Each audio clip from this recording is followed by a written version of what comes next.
தந்தை மைந்தன் தூய் ஆவியின் திருப்பெயராலே ஆமென். வேண்டிக் கொள்வோமாக.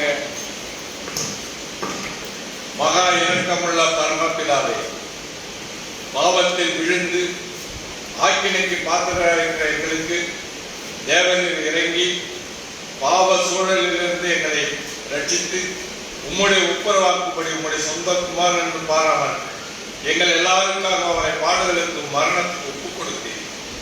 நாங்கள் அவருடைய சிலுவையின் திருச்செய்தியை மனதிலே வைத்து அதன் திவ்ய பலத்தினால் எங்கள் பாவங்களை உணர்ந்து இருதயம் கரைந்துருகவும் எங்கள் இரட்சகர் உண்டு பண்ணின குறையற்ற நீதியை பற்றி பிடித்து உருக்கமாய் அவருக்கு அன்பு கூர்ந்து கொண்டே வரவும் பரிசுத்த ஆவியை கொண்டு எங்களை கைப்பற்ற வேண்டும் என்று கெஞ்சி கேட்கிறோம் பிதாவே. ஆமென். உபவாச நாட்களின் முதலாம் நாள் ஆராதனைக்கு ஆரம்பமாகவும் கடவுளின் தூய திருப்பெயருக்கு மகிமை உண்டாகும். பாமாலை 103 பாடல். பாமாலை 103. என் அருள்நாதா இயேசுவே, சிலுவை காட்சி பார்க்கையில் பூலோக மேன்மை நஷ்டமே என்றுணர்ந்தேன் என் உள்ளத்தில் என்ற பாமாலை 103 துதிப்பாடலாக அனைவரும் ஏற்று நின்று பாடும்.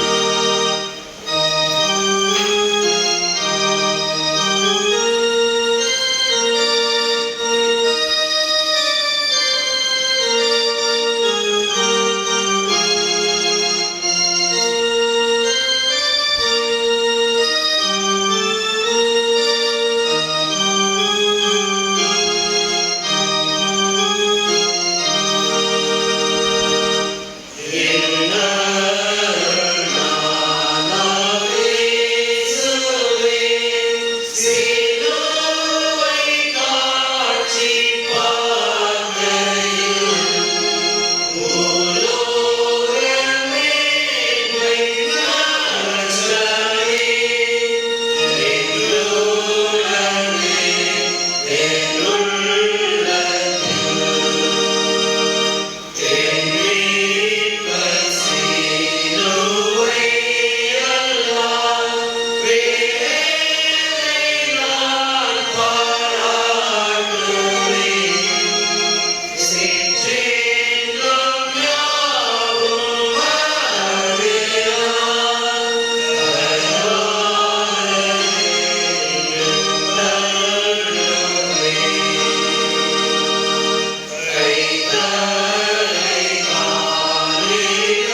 கர்த்தரை எல்லா காலத்திலும் சோதரிப்பேன். வாழ்த்துதி எப்போதும்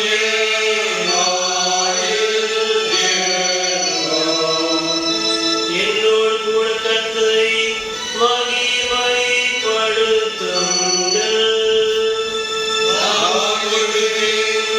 அவர் நாமத்தை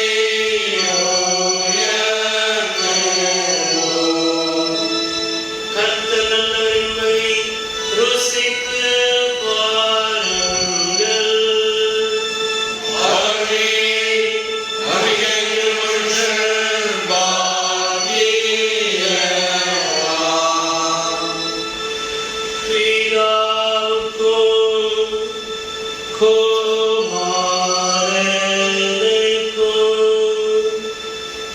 பரிசுத்த ஆவிக்கும் மகிமை உண்டாவதாக.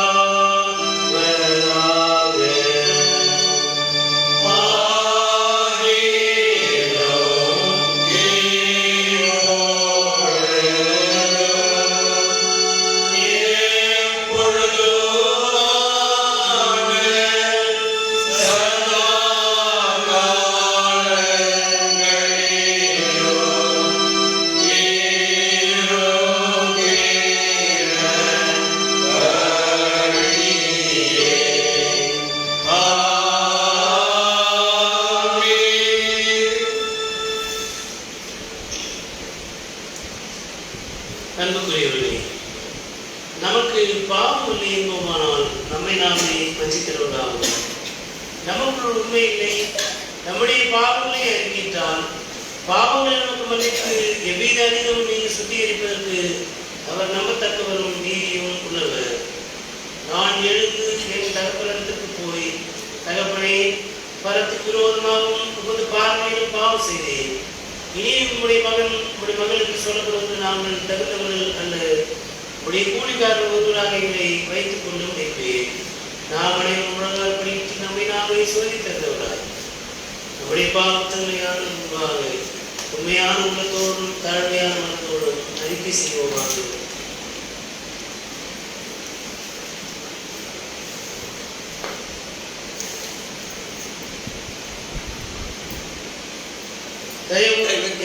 கடவுளே, நாங்கள் உருவாகி பாவிகளாய் பிறந்து எங்கள் சிந்தையிலும் வார்த்தையிலும் செய்கையிலும் பெரும்பாலும் ஒப்புக்கொள்வோம். எங்கள் நடத்தைகளை நிறைவேற்றுகிறானால் நாங்கள் உம்முடைய கோபத்துக்கும் தண்டனைக்கும் உட்படுவோம். ஆயினும் கடவுளே, எங்கள் இரட்சகராகிய இயேசு கிறிஸ்துவிடம் எங்கள் பாவங்களை எல்லாம் மன்னித்து நாங்கள் விசுவாசத்திலும் நல்ல நிலைத்திருந்து உம்மை சேவிக்கும்படி சகல ஆசாபாசம் நீக்கி எங்கள் மனதை ஒரு பரிசுத்த ஆவியினால் சுத்திகரித்தருளும். பிதாவாகிய கடவுளே, உம்முடைய பிள்ளைகளாகிய எங்களுக்கு தயவாய் சிலை செய்தருளும். குமாரனாகிய கடவுளே, உம்முடைய ஜனமாகிய எங்களுக்கும் எங்களுக்காக வேண்டிக் கொள்ளும். பரிசுத்த ஆவியாகிய கடவுளே, எங்களுக்கு இறங்கும். சகல சத்தியத்திற்குள்ளும் தயவாய் எங்களை நடத்தியருளும். ஆமென்.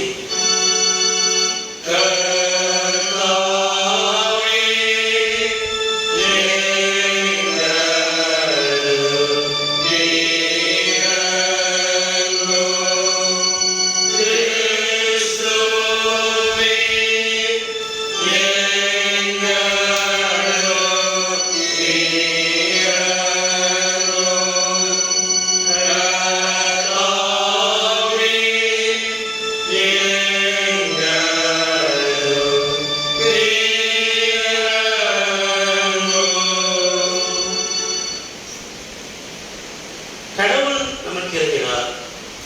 அவர் துன்மார்க்கருடைய மரணத்தை விரும்பாமல் அவர் தன் தீய வழிக்கு திரும்பி பிழைப்பதையே விரும்புகிறார்.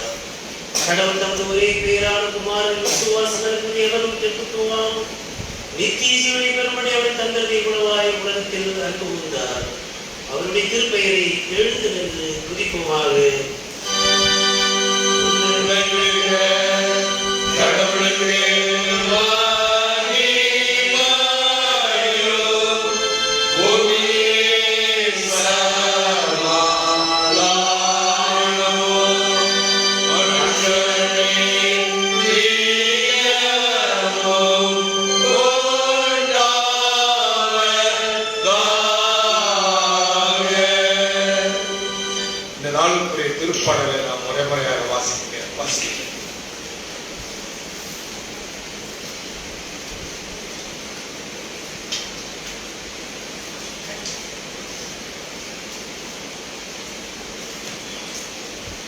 விசுவாச நாட்களின் முதலாம் ஞாயிறாகிய இன்றைய ஆராதனையில் நாம் முறைமையாக வாசிக்க தெரிந்து கொள்ளப்பட்ட திருப்பாடல் 91. சங்கீதம் 91 முறைமுறையாக வாசிப்போம். இறுதி பாடலை யாவரும் சேர்ந்து வாசிப்போம். பழைய ஏற்பாட்டு பகுதி பக்கம் 728. உன்னதமானவரின் மறைவில் இருக்கிறவன் சர்வ வல்லவருடைய நிழலில் தங்குவான். நான் கர்த்தரை நோக்கி, நீர் அடைக்கலம், என் கோட்டை, என் தேவன், நான் நம்பியிருக்கிறேன் என்று சொல்வேன். அவர் உன்னை வேடனுடைய கண்ணிக்கும் பாழாக்கும் தொண்டை நோய்க்கும் தப்புவிப்பார். அவர் தம் செவிகளை அடைப்பார், அவர் செவிகளின் கீழ் அடைக்கலம் போவார். அவர் சத்தியமுடன் பரிசையும் கடவுமாகும். இரவில் உண்டாகும் பயங்கரத்துக்கும் பகலில் பறக்கும் அம்புக்கும் இருளில் நடமாடும் கொள்ளை நோய்க்கும் மதியானத்தில் பாழாக்கும் சங்காரத்துக்கும் பயப்படாது இருப்பாய். உன் பக்கத்தில் 1000 பேரும் உன் வலது புறத்தில் 10,000 பேரும் விழுந்தாலும் அது உன்னை அணுகாது.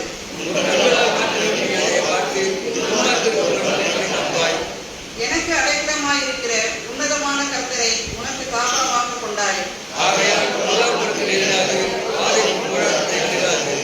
உன் வழிகளில் எல்லாம் உன்னை காக்கும்படி உனக்காக தம்முடைய தூதர்களுக்கு கட்டளையிடுவார்.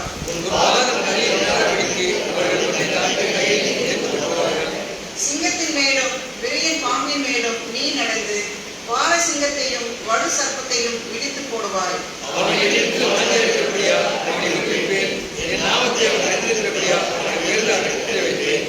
அவன் என்னை நோக்கி கூப்பிடுவான், நான் அவனுக்கு மறு உத்தரவு அருளி செய்வேன்.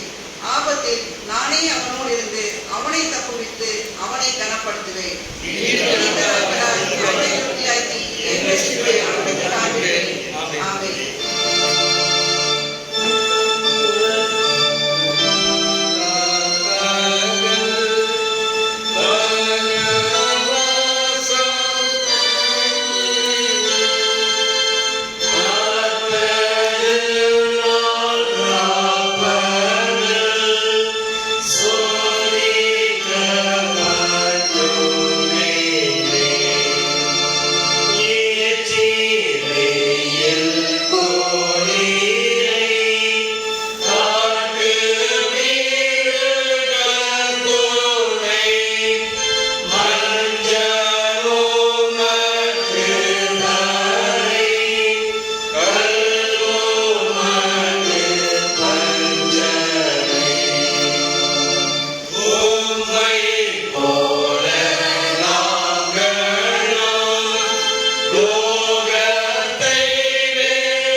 உமக்கு தோத்திரம் செலுத்துகிறோம். உமது திவ்ய ஏவுதலுக்கு நாங்கள் கீழ்ப்படிந்து மெய்யான நீதியும் பரிசுத்தமும் உள்ளவர்களாய் நடக்கும் எங்கள் மாம்சம் ஆவிக்கு கீழ் அடங்கத்தக்கதாய் நாங்கள் உபவாசம் செய்வதற்கு எங்களுக்கு திரும்பி செய்தள்ள வேண்டும் என்று பிதாவோடும் பரிசுத்த ஆவியோடும் ஒரே கடவுளாக என்றென்றைக்கும் ஜீவித்து ஆண்டு கொண்டிருக்க உம்மை வேண்டிக் கொள்கிறோம். இயேசுவே.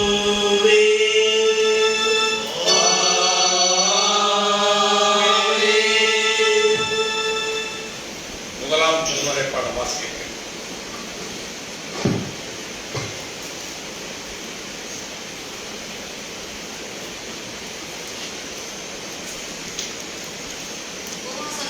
முதலாம் ஞாயிறு ஆராதனையில் வாசிக்கும்படி தெரிந்து கொள்ளப்பட்ட முதலாம் திருமறை பாடம் ஆதியாகமம் 22ஆம் அதிகாரம் திருவார்த்தைகள் 1 முதல் 8 வரை வாசித்து கவனமாய் கேட்போம்.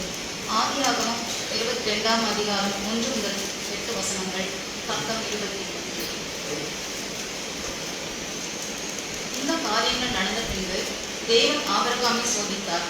எப்படி எனில் அவர் அவனை நோக்கி ஆபிரகாமே என்றார். அவன் இதோ அடியேன் என்றான். அப்பொழுது அவர் உன் புத்திரனும் உன் ஏகசுதனும் உன் நேசகுமாரனும் ஆகிய ஈசாக்கை நீ இப்பொழுது அழைத்துக் கொண்டு மோரியா தேசத்திற்கு போய் அங்கே நான் உனக்கு கொடுக்கும் மலைகள் ஒன்றிற்கு அவனை தகன பலியாக பலியிடு என்றார்.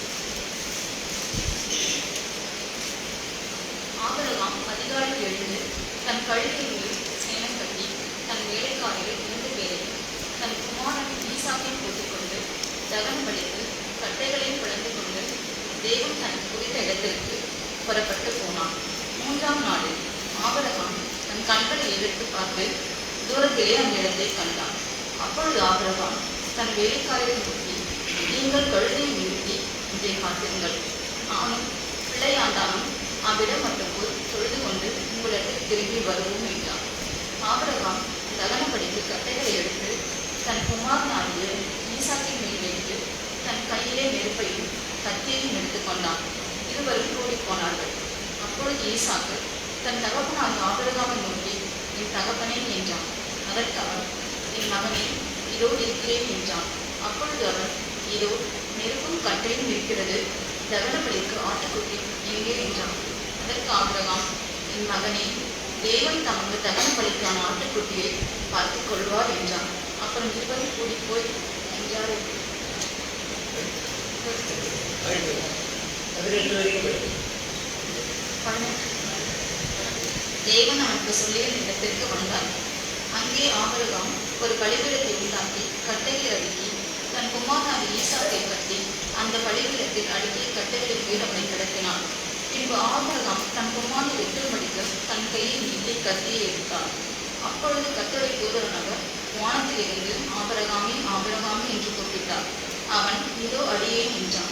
அப்பொழுது அவன் பிள்ளையாண்டாங்கி, உன் கையை போடாதே, அவனுக்கு ஒன்றும் செய்யாதே, நீ அவனை உன் புத்திரன் என்றும் உன் ஏக சுதன் என்றும் பாராமல் எனக்காக ஒப்புக் கொடுத்தபடியினால் நீ தேவனுக்கு பயப்படுகிறவன் என்று இப்பொழுது அறிந்திருக்கிறேன் என்றான். ஆபிரகாம் தன் கண்களை ஏறெடுத்து பார்க்கும்போது இதோ பின்னாக புதரிலே தன் கொம்புகள் சிக்கிக் கொண்டிருந்த ஒரு ஆட்டுக்கடாவை கண்டான். அப்பொழுது ஆபிரகாம் போய் கடாவை பிடித்து அதை தன் குமாரனுக்கு பதிலாக தகன பண்ணிவிட்டான். ஆபிரகாம் அந்த இடத்துக்கு யெகோவா ஈரே என்று பெயரிட்டான். அதனாலே கர்த்தருடைய பர்வதத்திலே பார்த்துக் கொள்ளப்படும் என்று இந்நாள் வரைக்கும் சொல்லப்பட்டு வருகிறது. கர்த்தருடைய தூதனானவர் 2ஆம் வானத்திலிருந்து ஆபிரகாமை கூப்பிட்டு, நீ உன் புத்திரன் என்றும் உன் ஏக சுதன் என்றும் மாறாமல் அவனை ஒப்புக் கொடுத்து இந்த காரியத்தை செய்தபடியா நான் உன்னை ஆசீர்வதிக்கவே ஆசீர்வதித்து உன் சந்ததியை வானத்து நட்சத்திரங்களைப் போலவும் கடற்கரை மணலைப் போலவும் பெருக பேர் பெருக பண்ணுவேன் என்றும் உன் சந்ததியார் தன் சத்துருக்களின் மோசங்களை சுதந்திரித்துக் கொள்வார்கள் என்றும் நீ என் சொல்லுக்கு கீழ்ப்படிந்தபடியினால் உன் சந்ததிக்குள் பூமியுள்ள சகல ஜாதிகளும் ஆசீர்வதிக்கப்படும் என்றும் என் பேரில் ஆணையிட்டேன் என்று கர்த்தர் சொல்லுகிறார் என்றார். 2ஆம் திருமறை பாடம் வாசிக்கிறேன்.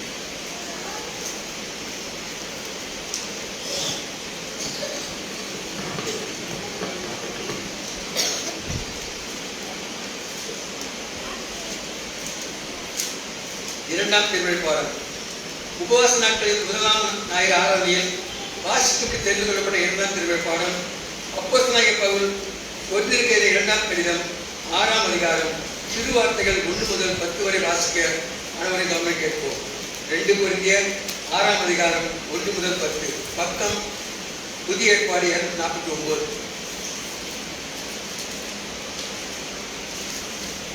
தேவனுடைய கிருபையை நீங்கள் விருதாவாய் பெறாதபடிக்கு உடன் வேலையாட்களாகிய நாங்கள் உங்களுக்கு புத்தி சொல்கிறோம். அனுகிற காலத்திலே நான் உனக்கு செவி கொடுத்து இரட்சணிய நாளிலே உனக்கு உதவி செய்தேன் என்று சொல்லியிருக்கிறாரே. இதோ இப்பொழுதே அனுகிற காலம், இப்பொழுதே இரட்சணிய நாள். இந்த ஊழியம் குற்றப்படாதபடிக்கு நாங்கள் யாரொன்றிலும் இடல் உண்டாக்காமல் எவ்விதத்தினாயும் எங்கள் தேவன் ஊழியக்காராகிய விலகல் கொள்கிறோம். மிகுந்த பொறுமையினாலும் உபத்திரங்களிலும் நெருக்கங்களிலும் இடுக்கங்களிலும் அடிகளிலும் காவல்களிலும் கலகங்களிலும் பிரயாசங்களிலும் கண் விழிப்புகளிலும் உபவாசங்களிலும் கற்பிலும் அறிவிலும் நீதிய சாந்தத்திலும் தயவிலும் பரிசுத்த ஆவியிலும் மாயமற்ற அன்பிலும் சத்திய வசனத்திலும் திவ்ய பலத்திலும் நீதியாகிய பலகிட பக்கத்து ஆயுதங்களை தரித்திருக்கிறதிலும் கனத்திலும் கனவீனத்திலும் துர்க்கீர்த்தியிலும் நற்கீர்த்தியிலும் எத்தனை ஏற்பட்டாலும் நிஜஸ்தராகவும் அறியப்படாமல் ஏற்பட்டாலும் நன்றாய் அறியப்படுத்துகிறவர்களாகவும் சாகரங்கள் ஏற்பட்டாலும் உயிரிழப்புகளாகவும் தண்டிக்கிறவர்கள் ஏற்பட்டாலும் சொல்லப்படுவர்களாகவும் தண்டிக்கப்படுகள் ஏற்பட்டாலும் கொல்லப்படாதவர்களாகவும் துக்கப்படுகள் ஏற்பட்டாலும் எப்பொழுதும் சந்தோஷப்படுகளாகவும் தரித்திரம் ஏற்பட்டாலும் அநேகரை ஐஸ்வரனாக்கிறவர்களாகவும் ஒன்றுமில்லாமல் ஏற்பட்டாலும் சகலத்தையும் விடவர்களாகவும் எங்களை விளங்கப்படுகிறோம் என்றார்களே. வாசிப்படைய கேட்டு ஆமென். கடவுளின் வார்த்தை கேட்டு அதை காத்துக் கொள்ளுகிறவர்களே பாக்கியவான்கள்.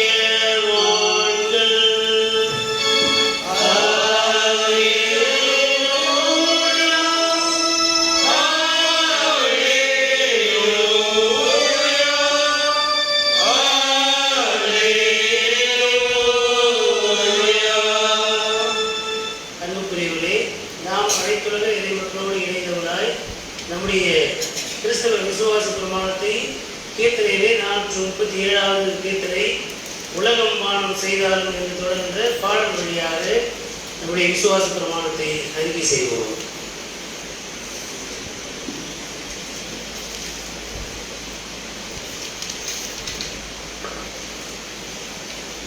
முத்தையச்சி பாடல் பகுதியிலே 437வது பாடல்.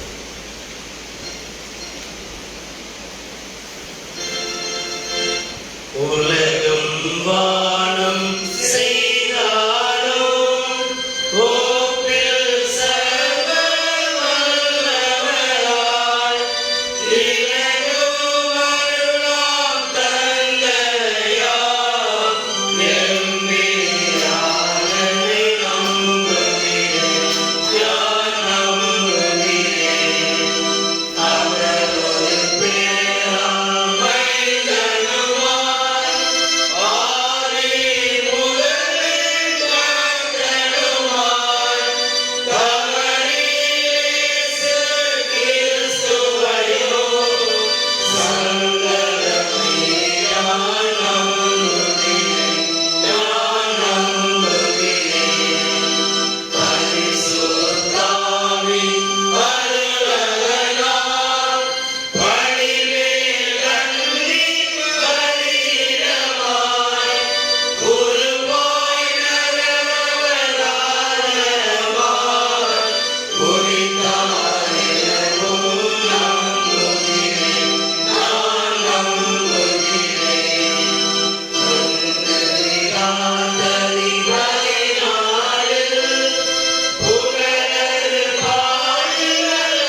முன்னுரைக்கு ஆதாரமாகும். கீர்த்தனை 127 பாடல். கீர்த்தனை 127 குணப்படும் பாவி தேவன் கோபம் வரும் வேதி என்ற 127வது கீர்த்தனை பாடுவோம். அப்பொழுது ஆலய வளர்ச்சியை காணிக்க செய்வோம்.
எல்லா நன்மைகளுக்கும் ஆசீர்வாதங்களுக்கும் ஊற்றும் காரணமாயிருக்கிற என் நன்மையின் நல்ல கடவுளே, தாயும் கன்னிமானவரே, தார்மையான நல்ல நாளுக்காக நன்றி படைக்கிறோம். நோன்பு நாட்களிலே நாங்கள் முதலாம் ஞாயிற்று கிழமையிலே உடைய மக்களாக கூடி வந்து தொழுது கொள்ள ஆண்டுகளை பாராட்டுகிற தேவத்தாக இருக்கிறதற்காக நன்றி படைக்கிறோம். உயிர்களுக்கு அருட்கொடையாக தந்திருக்கிற என்னுடைய ஆர்ப்பாட்ட திருச்சபைக்காக எழுதி கொண்டுள்ளோம். அனைத்து ஆலயங்களிலும் உடைய திருப்பெயரின் மாட்சிக்கு வழிபாடு நேருக்கு ஆண்டவர் திருவை பாராட்டுகிறேன். உடைய ஊழியர்களை தங்களை இணைத்திருக்கின்ற போதகர்கள், உபதேசிமார்கள், தலைமை ஆசிரியர்கள், ஆசிரியர்கள், மக்கள், மருத்துவர்கள், செவிலியர்கள், பொறியாளர்கள் என்று பல்வேறு நிலைகளிலே ஆண்டவரே உடைய ஊழியத்தை தன்னார்வமாக செய்கின்ற அனைத்து மக்களையும் உடைய கருத்திலே ஒப்புவிக்கிறோம்.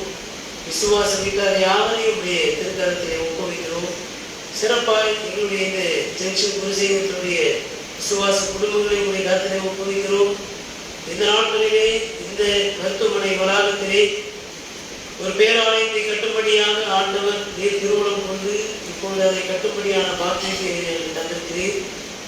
2 கோடி மதிப்பிலான அந்த ஆலயத்தை கட்டுவதிலே ஆண்டவரே உடைய நாமத்தை மகிமைக்கென்று உதாரணமாக காணிக்கையை கொடுக்கின்ற மக்கள், உடல் உழைப்பு செய்கின்ற மக்கள், பொருள் காணிக்கை கொடுக்கின்ற மக்கள், தங்களுடைய நேரங்களை அவருடைய ஆலயத்தின் கட்டுமான பணிக்கென்று கொடுக்கின்ற மக்கள் ஒவ்வொருவரையும் உடைய தந்திர ஒப்புவிக்கிறோம். ஆலய கட்டுமான பணி குழு, குலசேகர குழு, ஆலயத்தை கட்டுகிற ரூபி கன்ஸ்ட்ரக்ஷன் நிறுவனம் யாவற்றையும் ஆண்டவர் பொறுப்பேற்றுக் கொள்ளும். ஏற்பாடுகின்ற மக்கள், கோவில்களை குடும்பம் ஒவ்வொருவரையும் ஆண்டவர் ஆசீர்வதிக்கிறார்கள். இப்பொழுது ஆலய கட்டுமான பணிக்கென்று உதாரணமாக காணிக்கையை கொடுத்திருக்கின்ற மக்களை ஆசீர்வதி இந்த காணிக்கைகளை அங்கீகரிக்கிறார்கள். 1000, 10,000 லட்சங்களாக பள்ளி தேர்வு செய்து ஆலயத்தை கட்டி முடிக்க ஆண்டவர் தேர்வு செய்திருக்கிறார். இயேசு மூலம் என்று செய்த மன்பின் நல்ல கடவுளே, ஆமென்.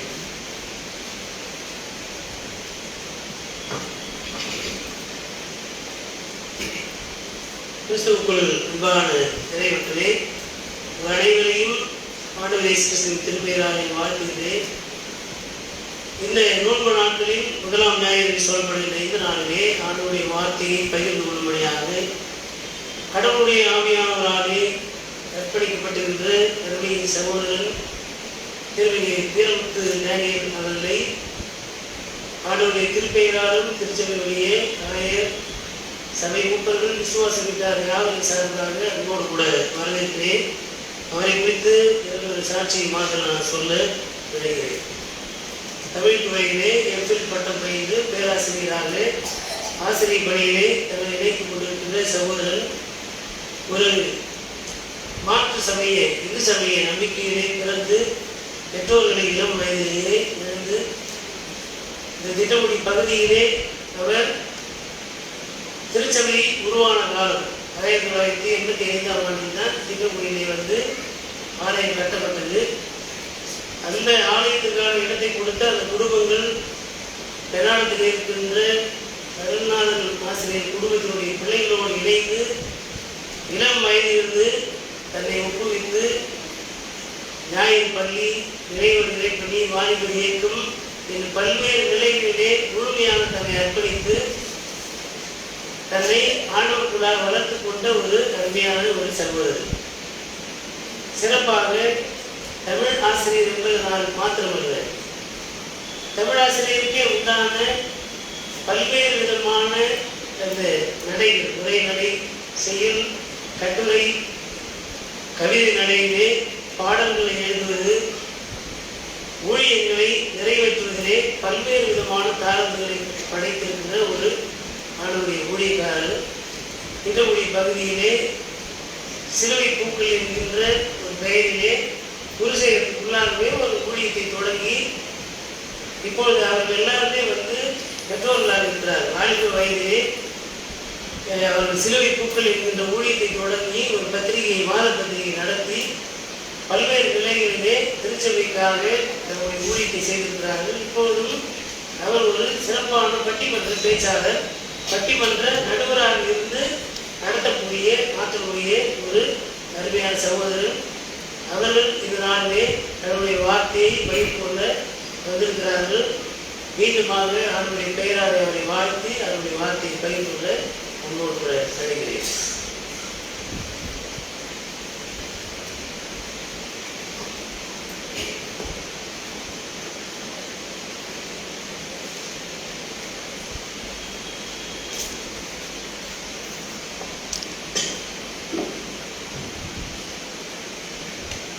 கர்த்தருடைய பரிசுத்த நாமத்திற்கு ஸ்தோத்திரம் உண்டாவதாக.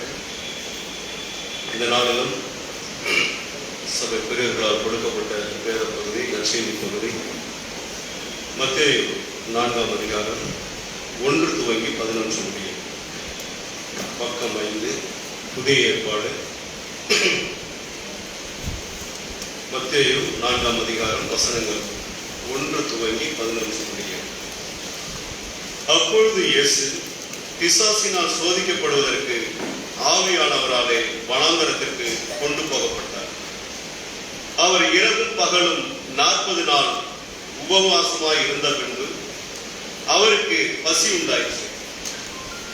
அப்பொழுது சோதனைக்காரன் அவரிடத்தில் வந்து, நீர் தேவனுடைய குமாரனே ஆனால் இந்த கல்லுகள் அப்பங்களாகும்படி சொல்லும் என்றார்.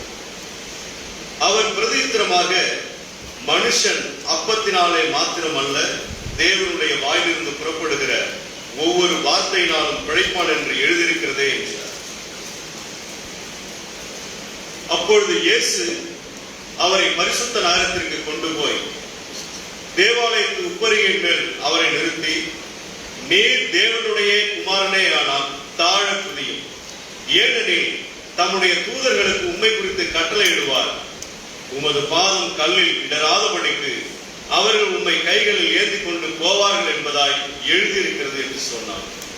அதற்கு இயேசு, உன் தேவனாகிய கர்த்தரை பரீட்சை பாராதிருப்பாயாக என்றும் எழுதியிருக்கிறதே என்றார். மறுபடியும் பிசாசு அவரை மிகவும் உயர்ந்த மலையின் மேல் கொண்டு போய் உலகத்தின் சகல ராஜ்யங்களையும் அவைகளின் மகிமையும் அவருக்கு காண்பித்து, நீ சாஷ்டாங்கமாய் விழுந்து என்னை பணிந்து கொண்டால் இவைகளெல்லாம் உமக்கு தருவேன் என்று சொன்னான்.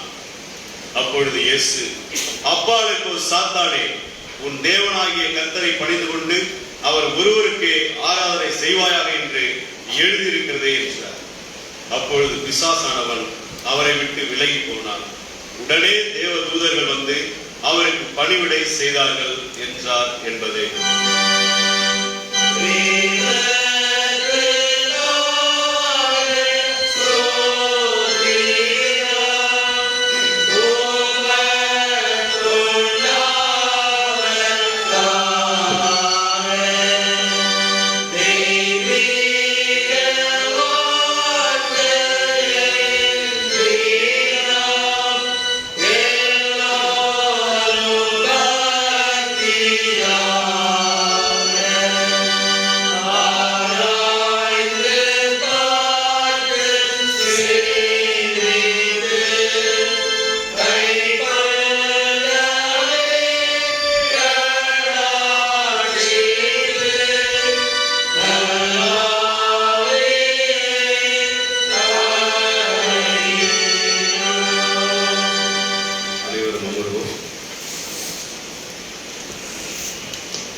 கண்களை மூடி ஒரு விசையாய் தேவனை பார்ப்போம்.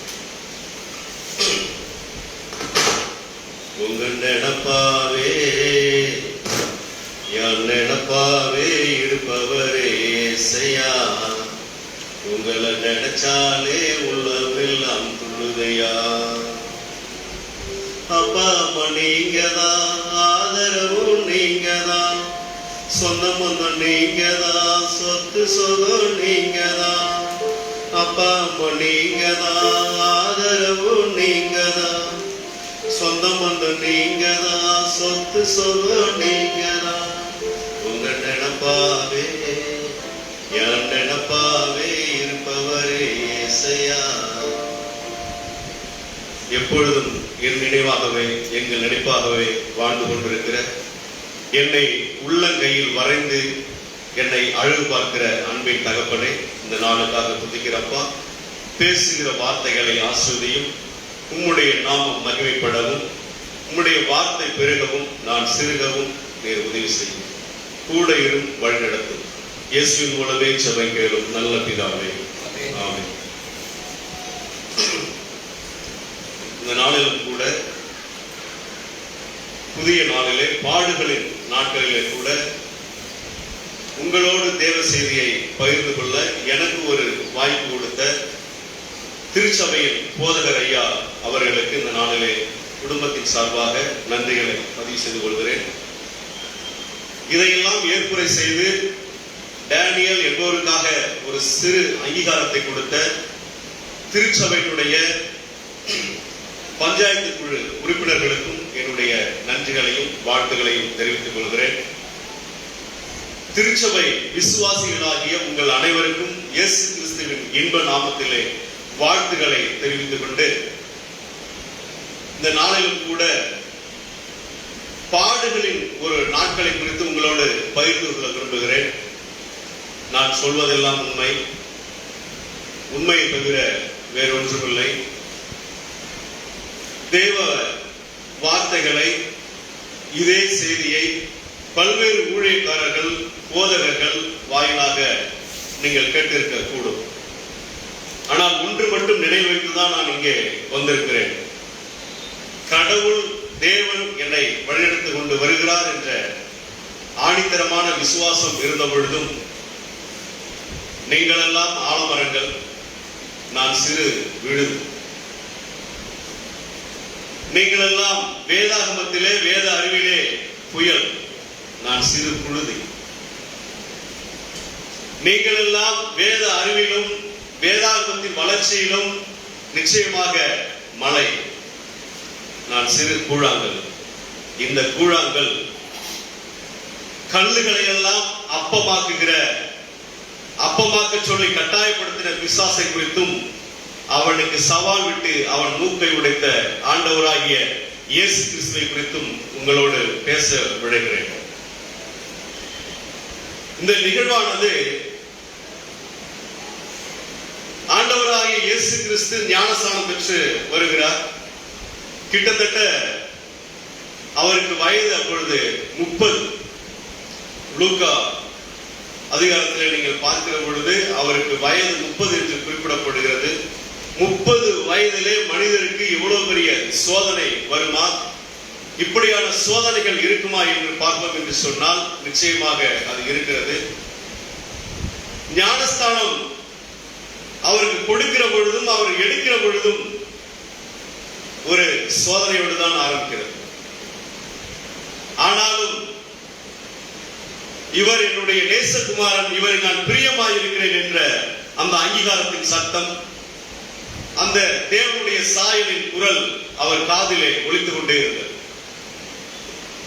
கிறிஸ்துவுக்குள் பிரியமானவர்களை, ஞானஸ்தானம் முடிந்துவிட்டு 40 நாள் இரவும் பகலும் உபவாசம் இருக்கிறார். ஆமென். நான் பேசுற தமிழ் புரியுதுங்களா? கஷ்டமா இருக்கா? கால நேரத்திலே வந்து புதிய முகம், தம்பிலாம் ரொம்ப பரிதாபமா இருக்கிற பாவமா. உங்க பேரு என்ன தம்பி? சொன்னேன் தெரியல. வாழ்த்துக்கள். சரி, எல்லாம் சந்தோஷமா இருக்கு. நீங்க உங்களை விட பெருசா எதுவும் பேச போறது இல்லை. எனக்கு கொடுக்கிற அந்த காரியத்தை உங்களோட பகிர்ந்து கொள்ளணும்னு நினைக்கிறேன், அவ்வளவுதான். வேற நீங்க எதுவும் தவறா என்ன வேண்டாம். அப்போ அந்த 40 நாள் பசியோடு இருக்கிறார். 40 நாளுமே சோதனைக்கு உட்பட்டு இருக்கிறார். 40 நாளுமே அவருக்கு சோதனை காலம் தான். அந்த நேரத்துல 40 நாள் அந்த உபவாசத்தை முடித்து விட்டு அவர் பசியா இருந்தார். பசியா இருக்கிற பொழுது அவர் மனித சாயலாகவே, மனிதனாகவே இருந்ததினால் அவருக்கு பசி உண்டாயிற்று. அந்த நேரத்தில், பசியோடு இருக்கின்ற நேரத்தில் சோதனைக்காரர் பிசாசு அங்கே வருகிறார். அவர் பசியா இருக்கிறார் என்பதை அவன் அறிந்திருக்கிறார்.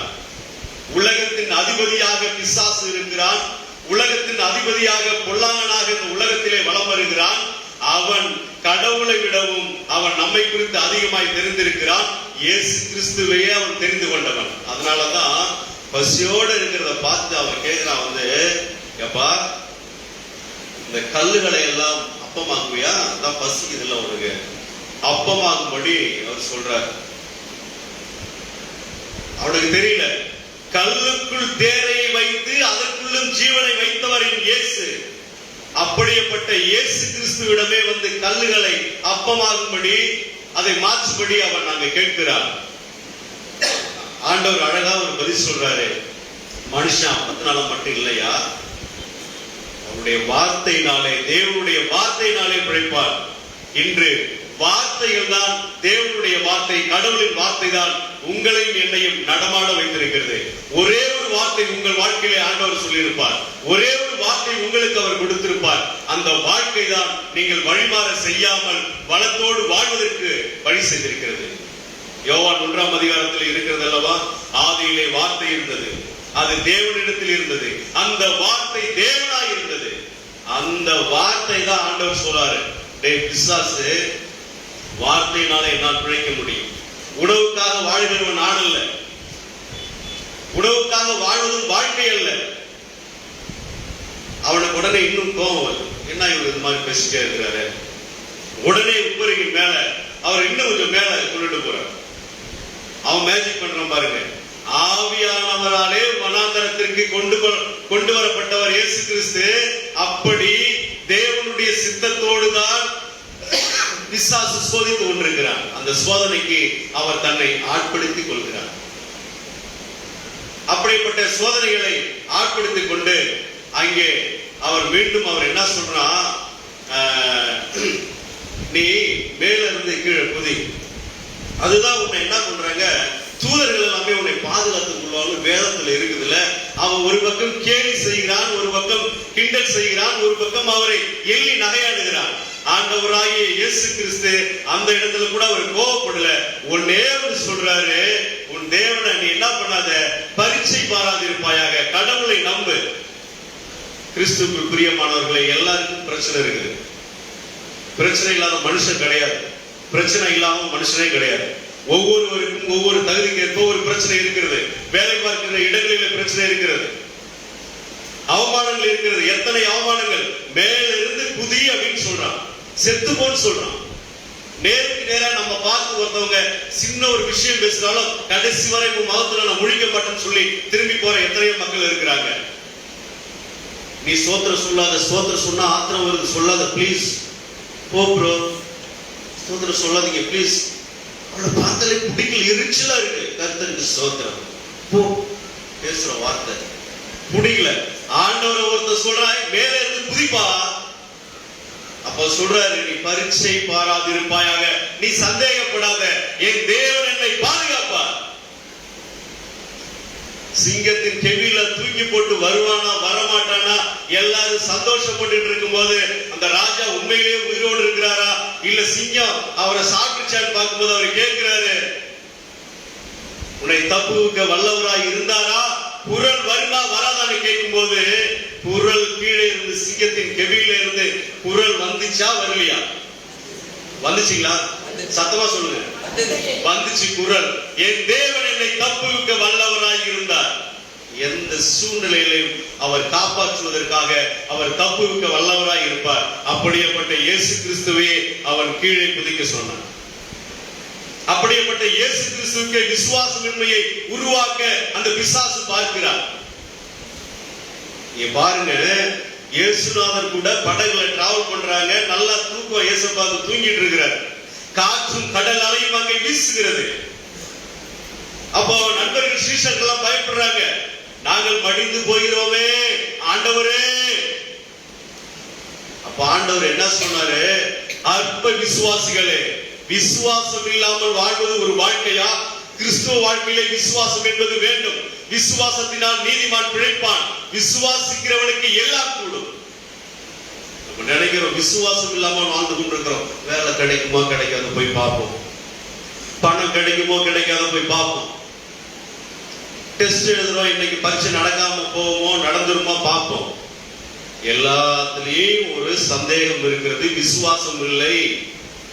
ஆனால் அந்த இடத்திலே விசுவாசம் என்கிற ஒரு வார்த்தையை கையில் எடுத்து ஆண்டவர் சொல்கிறார், நீ பரீட்சை பாராதிருப்பாயாக, நீ சந்தேகப்படாமல் இரு.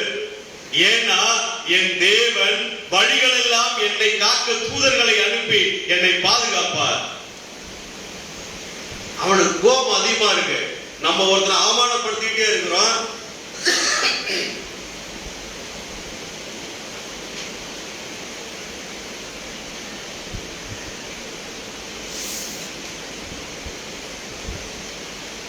ஒருத்தனை அவமானப்படுத்திட்டே இருக்கிறான், ரொம்ப சந்தோஷமா அவனுடைய பதிலாம் இருக்கு. அப்ப அவர் கூட தேவன் இருப்பதை பிசாசு அறிகிறான். ஆமென். ஆனாலும் அவன் உங்க கூட கடவுள் இருக்கிறான்னா அந்த உலகம் உங்களை கேவலமா பேசும். உலகம் சந்தோஷப்படும், நீங்கள் அழுது புலம்புவீர்கள், ஆனால் உங்கள் துக்கம் சந்தோஷமாய் மாறும். அதான் அந்த இடத்துல அவரு மறுபடியும் போயிட்டு என்ன பண்றாரு, ஒரு நிமிடத்துல ஒரு நிமிஷத்துல உலகத்தை எல்லாம் சுத்தி காட்டுறான் பிசாசு.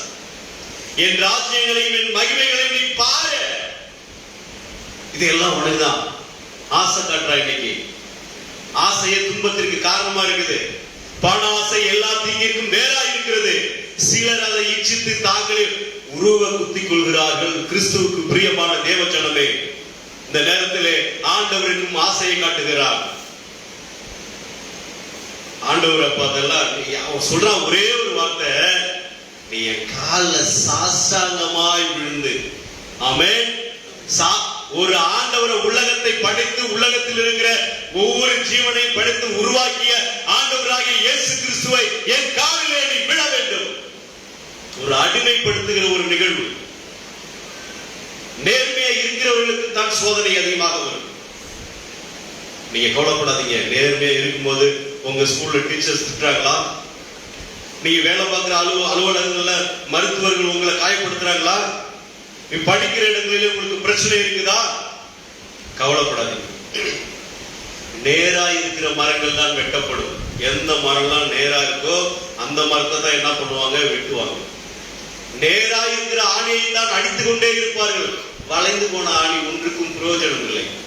வளைந்து போன மரத்தினால் எதுவுமே செய்ய முடியாது. நீங்கள் எப்பொழுதெல்லாம் சோதிக்கப்படுகிறீர்களோ, நீங்கள் எப்பொழுதெல்லாம் துன்பத்தை அனுபவிக்கிறீர்களோ, எப்பொழுதெல்லாம் உங்களை அவமானப்படுத்துகிறார்களோ, அப்பொழுது ஒன்றே ஒன்று நினைத்துக் கொள்ளுங்கள், உங்கள் தேவன் உங்களை உயர்த்துவதற்கு காத்திருக்கிறார். அதுதான் உண்மை. ஆண்டவர் நம்ம கூட இருக்கும்னு அவர் நினைச்சுட்டே இருக்கிறாரு. அப்ப அவர் சொல்ற, விழுந்து நீ ஒரே ஒரு தடவை கால விழுந்து, ஒரு தடவை விழுந்து, எல்லாத்தையும் நான் மாத்துறேன். அவன் நினைப்பு தப்பா இருக்குங்க. ஒரு பணக்காரர் ஒருத்தர் இருந்தாரு. அவங்க வீட்டுல ஒரு அழகான ஒரு நாய், பொமேரியன் நாய்க்குட்டி வளர்த்தாரு. அது பார்க்கறதுக்கு அழகா இருந்துச்சு. எல்லா சகல வசதி வீட்டுல இருக்குது. நல்ல சாப்பாடு, நல்ல நான்வெஜ் எல்லாம் கொடுக்குறாங்க. நல்லா அது வீட்டுக்குள்ள இருக்குது. ஆனா அந்த ஜன்னல் வழியா அந்த தெருவை வந்து எட்டி பார்த்துட்டே இருக்கு. அப்ப தெருவில் ஒருத்தர் நம்ம போறாரு. ஒரு நாய் உள்ள இருக்கு. நான் பாக்குறாங்க, என்னடா ஃப்ரெண்டு, என்ன நல்லா இருக்கிறியா? நல்லா இருக்கிறாங்க. அது உள்ள இருக்கிற அந்த பணக்கார நாய் சொல்லுது, என்னப்பா இது உள்ளே இருக்கு, போர் அடிக்குதுப்பா, நான் வெளியில வரணும்பா, ஏதாவது ஹெல்ப் பண்ணப்பா. ஹெல்ப் பண்ணுமா? ஏன்பா வந்து எஜமான் இருக்கிறாரா, அவங்க நல்ல உணவு கொடுக்குறாரு, இருந்தாலும் உள்ளே கிடக்குறேன் ஒரு மாதிரி இது. சரி, ஒன்றும் கவலைப்படாத, நாளைக்கு என்ன பண்ண, ஒரு சாயந்தரமா நான் வாரேன், நீ உனக்கு வேண்டியதெல்லாம் எடுத்து வச்சுக்கிட்டு நீ ரெடி ஆயிரு. நான் என்ன பண்றேன், அந்த கதை விட்டே திறந்து விடுறவங்க 2 பேரும் அப்படி போயிடலாம். ஓகே, இவரு ஓகே சொல்றாரு. மறுநாள் அதே மாதிரி சாயந்தர நேரத்துல அந்த தெருவில் இருக்கிற அந்த நாய் வராரு. உள்ள இருக்கிற அவரை பார்த்து, அந்த பொமேரியன், அவரு பணக்கார நாய் இல்லையா, அவரை பார்த்து, அது ஓகே போலாமா? போலாம் தான் இழுக்கிறான். என்னப்பா என்ன செய்ய இழுகிற, என்ன விஷயம்? எங்க வீட்டுல ஒரு சண்டை நடந்துச்சுப்பா. எங்க எஜமான் பொண்ணு வந்து யாரையும் ஒருத்தர் விரும்புது போல இருக்கு. அவரை தான் கல்யாணம் பண்ணிக்குவேன் அப்படின்னு சொல்லிட்டு இருக்குது. அவரை நான் கட்டிக்கலன்னா நான் இறந்து போகணும் கூட சொல்லிட்டு இருக்கேன். அப்ப எங்க எஜமான் ஒண்ணு சொன்னாரு, எனக்கு ரொம்ப சந்தோஷம். என்னப்பா சொன்னாரு? இந்த நாய்க்கு கட்டி வச்சாலும் ஒண்ணு வைப்பனே தவிர அந்த பையனுக்கு ஒண்ணு கட்டி வைக்க மாட்டேன் அப்படின்னா. சரி, பாதுக்கு எதுக்கு என்னப்பா? அதான் வெயிட் பண்றேன். அவர் கட்டி வச்சா பாக்குறேன், கட்டி வைக்கலாம், வெளியில வந்துடுறேன். இது நடக்குமா? இது நடக்குமா? இயேசுநாதனை மிரட்டுவது பிசாசால் நடக்குமா? இயேசுநாதன் பிள்ளைகள் மேல் கை வைக்க பிசாசால் முடியுமா? நடக்காத ஒன்றை நடப்பது போலவே நினைத்து கொண்டு வாழ்கிற பிசாசுக்கே இவ்வளவு தைரியம், தன்னம்பிக்கை இருந்தால் உலகத்தையும் உன்னையும் உருவாக்குகிற என் தேவனுக்கு எவ்வளவு தன்னம்பிக்கை இருக்கு? எப்படியெல்லாம் சவால் விடுகிறவராக இருப்பார். ஆண்டவருக்கு வராத சோதனை நமக்கு வந்துருச்சு. நல்ல இடம் கிடைச்சது அவருக்கு. மரியாளுக்கு சோதனை, யோசேப்புக்கு சோதனை, சத்திரம் இல்ல அங்க ஒரு சோதனை, ஒவ்வொரு இடமும் ஏரோதுக்கு சோதனை. இவர் பிறந்ததுனால ஏரோதுக்கே சோதனை உருவாக்குனாரு. நகரமே கலந்துச்சு சோதனை. ஞானஸ்தானம் எடுக்கிறதுல சோதனை, கொடுக்கறதுல சோதனை. அங்க காவல்ல இருக்கிற யோவான் ஸ்நானனை பத்தி தெரிஞ்சுக்கிறதுல சோதனை.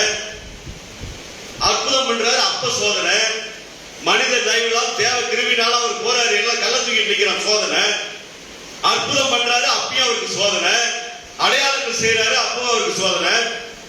கூட இருந்தவனே காட்டி கொடுத்துட்டு போறான் சோதனை, கூட இருந்தவனே யாருமே தெரியாத மறுதளிக்கிறான் சோதனை, சிலுவையில சோதனை, கண்ணத்துல அடிக்கிறான் சோதனை, காட்டி கொடுக்குறான் சோதனை, சிலுவையில அடிச்ச பிறகு பக்கத்துல ஒருத்தர் சோதனை, நீ தேவனுடைய குமாரனே ஆனால் நீ உன்னை ரசித்து என்னை ரசிச்சு சோதனை. மனுஷன் பிறந்ததுல இருந்து சாவர வரைக்கும் சோதனையுடைய வாழ்ந்தாரு தவிர யாரையும் வேதனைப்படுத்தவில்லை. ஆமென். உங்களையும் என்னையும் உருவாக்குவதற்கு உங்கள் மீதும் என் மீதும் அதிக கரிசனை வைத்துக் கொண்டுதான் அந்த சோதனைகளை எல்லாம் சகித்து அதை சாதனையாக மாற்றி உங்களையும் என்னையும் இன்று உயிரோடு வைத்திருக்கிறார். ஆமென். யாருக்கு சோதனை இல்லை? எல்லாருக்கும் சோதனை இருக்கு, பிரச்சனை இருக்குது. நீங்க பாருங்க, அருமையா அக்கா அந்த வேதவசனம் படிச்சாங்க, அழகா சங்கீதம் அருமையா அக்கா படிச்சாங்க. ஐயா அவருடைய தமிழ் உச்சரிப்பு ரொம்ப நல்லா இருந்தது. வாழ்த்துக்கள் ஐயா, சிறப்பா இருக்கு. நீஸ் வாசிக்கிற மாதிரி இருந்தது. முதலாம் வேதப்படம் படிச்ச அந்த அக்காவுடைய அந்த குரல், அழகான குரல், உங்கள் குரல் வளம் சிறப்பாக இருக்கிறது. வாழ்த்துக்கள். அது வேதவசனத்தை படிக்கிற பொழுது அது அழகாக நேர்த்தியாக இருக்கிறது. இப்படி பல்வேறு பிரச்சனைகளோட இந்த நிகழ்வு ஆண்டவருக்குள்ளே நடந்து கொண்டே இருக்கிறது. ஒவ்வொரு நாளும் பிரச்சனை, கடைசி நேரங்களில் பிரச்சனை. ஆனாலும் ஆண்டவர் இந்த பிரச்சனைகளை எல்லாம் மாற்றி இதை எல்லாவற்றையும் தெரிந்து கொண்டே அவர் அந்த பிரச்சனைக்கு தன்னை உட்படுத்திக் கொண்டார். அப்பத்தை மாத்த சொல்றார். அவரால் முடியுமா? முடியாது. மேல இருந்து குதிக்கிறான். அவர் மேஜிக் பண்ண முடியுமா? முடியாது. எவ்வளவு அற்புதம் பண்ணிருக்கிறாரு அவரு. தண்ணீரை திராட்சை ரசத்தை மாத்தினவருக்கு மேல இருந்து குதிக்க முடியாதா? என் திறமைகளையோ என்னுடைய நம்பிக்கையை என்னுடைய அற்புதத்தையோ காட்ட வேண்டிய அவன் இல்ல. என்னுடைய திறமைகளை காட்ட வேண்டிய பிசாசு அல்ல. என் இயேசுவை குறித்து நான் பெரிதாக நான் பெருமை பாராட்டிக் கொள்ள நான் உலகத்தார் கூட போட்டி போட தேவையில்லை. அவன் எனக்கு ஆள் இல்லை. என் தேவனுக்குள்ள கிருபைகளை, என்னுடைய ஒவ்வொரு திறமைகளையும் என் கடவுள் பிள்ளைகளுக்காக நான் காட்ட வேண்டும் என்று அவர் காத்திருந்தார். கிறிஸ்துவுக்குள் பிரியமானவர்களே, இந்த நாளிலும் கூட ஆண்டவரை அவமானப்படுத்துகிற பொழுதும், ஆண்டவரை கேவலமாக வழிநடத்துகிற பொழுதும், பிரச்சனைகளோடு வாழ்ந்திருந்த பொழுதும் அவர் இறுதி வரை உறுதியாக இருந்தார். பிசாசை எதிர்த்து நின்றார். நமக்கு நிறைய பிரச்சனைகளோடு கூட ஒரு இழவுக்கு போனாங்க. எல்லாருக்கும் அவங்கவுங்க பிரச்சனை தான் அவங்க பெருசா இருக்கு. கடவுள் பிரச்சனை பெருசா இருக்காது. காரியத்துல கண்ணா இருப்பாங்க. ஒரு பசங்க ஸ்கூலுக்கு போனா அவனுடைய பென்சில், அவனுடைய பேனா, அவனுடைய ஃப்ரெண்ட்ஸ் அதுக்குள்ள கரெக்டா இருக்கும். கடவுள் விஷயங்கள் தான் நம்ம தடுமாற்றம் இருக்கும். எனக்கு தெரிஞ்சு நம்ம ஆற்காடு திருச்சபைகள் பல்வேறு இடங்கள் போயிருக்கிற கரெக்டா 9 மணிக்கு திருச்சபைக்கு வந்தது ஒரு அரிதான இடமா இருக்கு. ஆனா நீங்க எல்லாமே சரியான நேரத்துக்கு வந்துட்டீங்க. உங்க எல்லாருக்குமே என்னுடைய வாழ்த்துக்கள். ஆண்டவர் இன்னும் உங்க சிறப்பா வழிநடத்திட்டே இருப்பார். இப்போ இந்த பிரச்சனை இருக்குது. 2 பேர் என்ன பண்றாங்க, ஒரு ஏழுக்கு போறாங்க. ஏழுக்கு போயிட்டு அங்க அழுகுறாங்க 2 பேர். அவங்க கொலைவாரு. ஒருத்தி பந்தலில பாவக்கா, பந்தலில பாவக்கா, பக்கத்து ஃப்ரெண்டு போகும்போது பறிச்சுக்கலாம், போகும்போது பறிச்சுக்கலாம். இவன் அந்த பணத்துக்கு சொந்தக்காரி அங்க ஒருத்தர் உட்காந்துருக்கா பாருங்க. தொடப்ப கட்ட பிஞ்சு போவோம், தொடப்ப கட்ட பிஞ்சு போவோம் நடக்குது பாருங்க.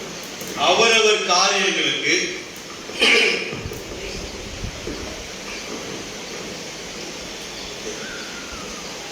அவரவர் காரியங்கள் மீது அவர்கள் கண்ணாய் இருக்கிறார்கள்.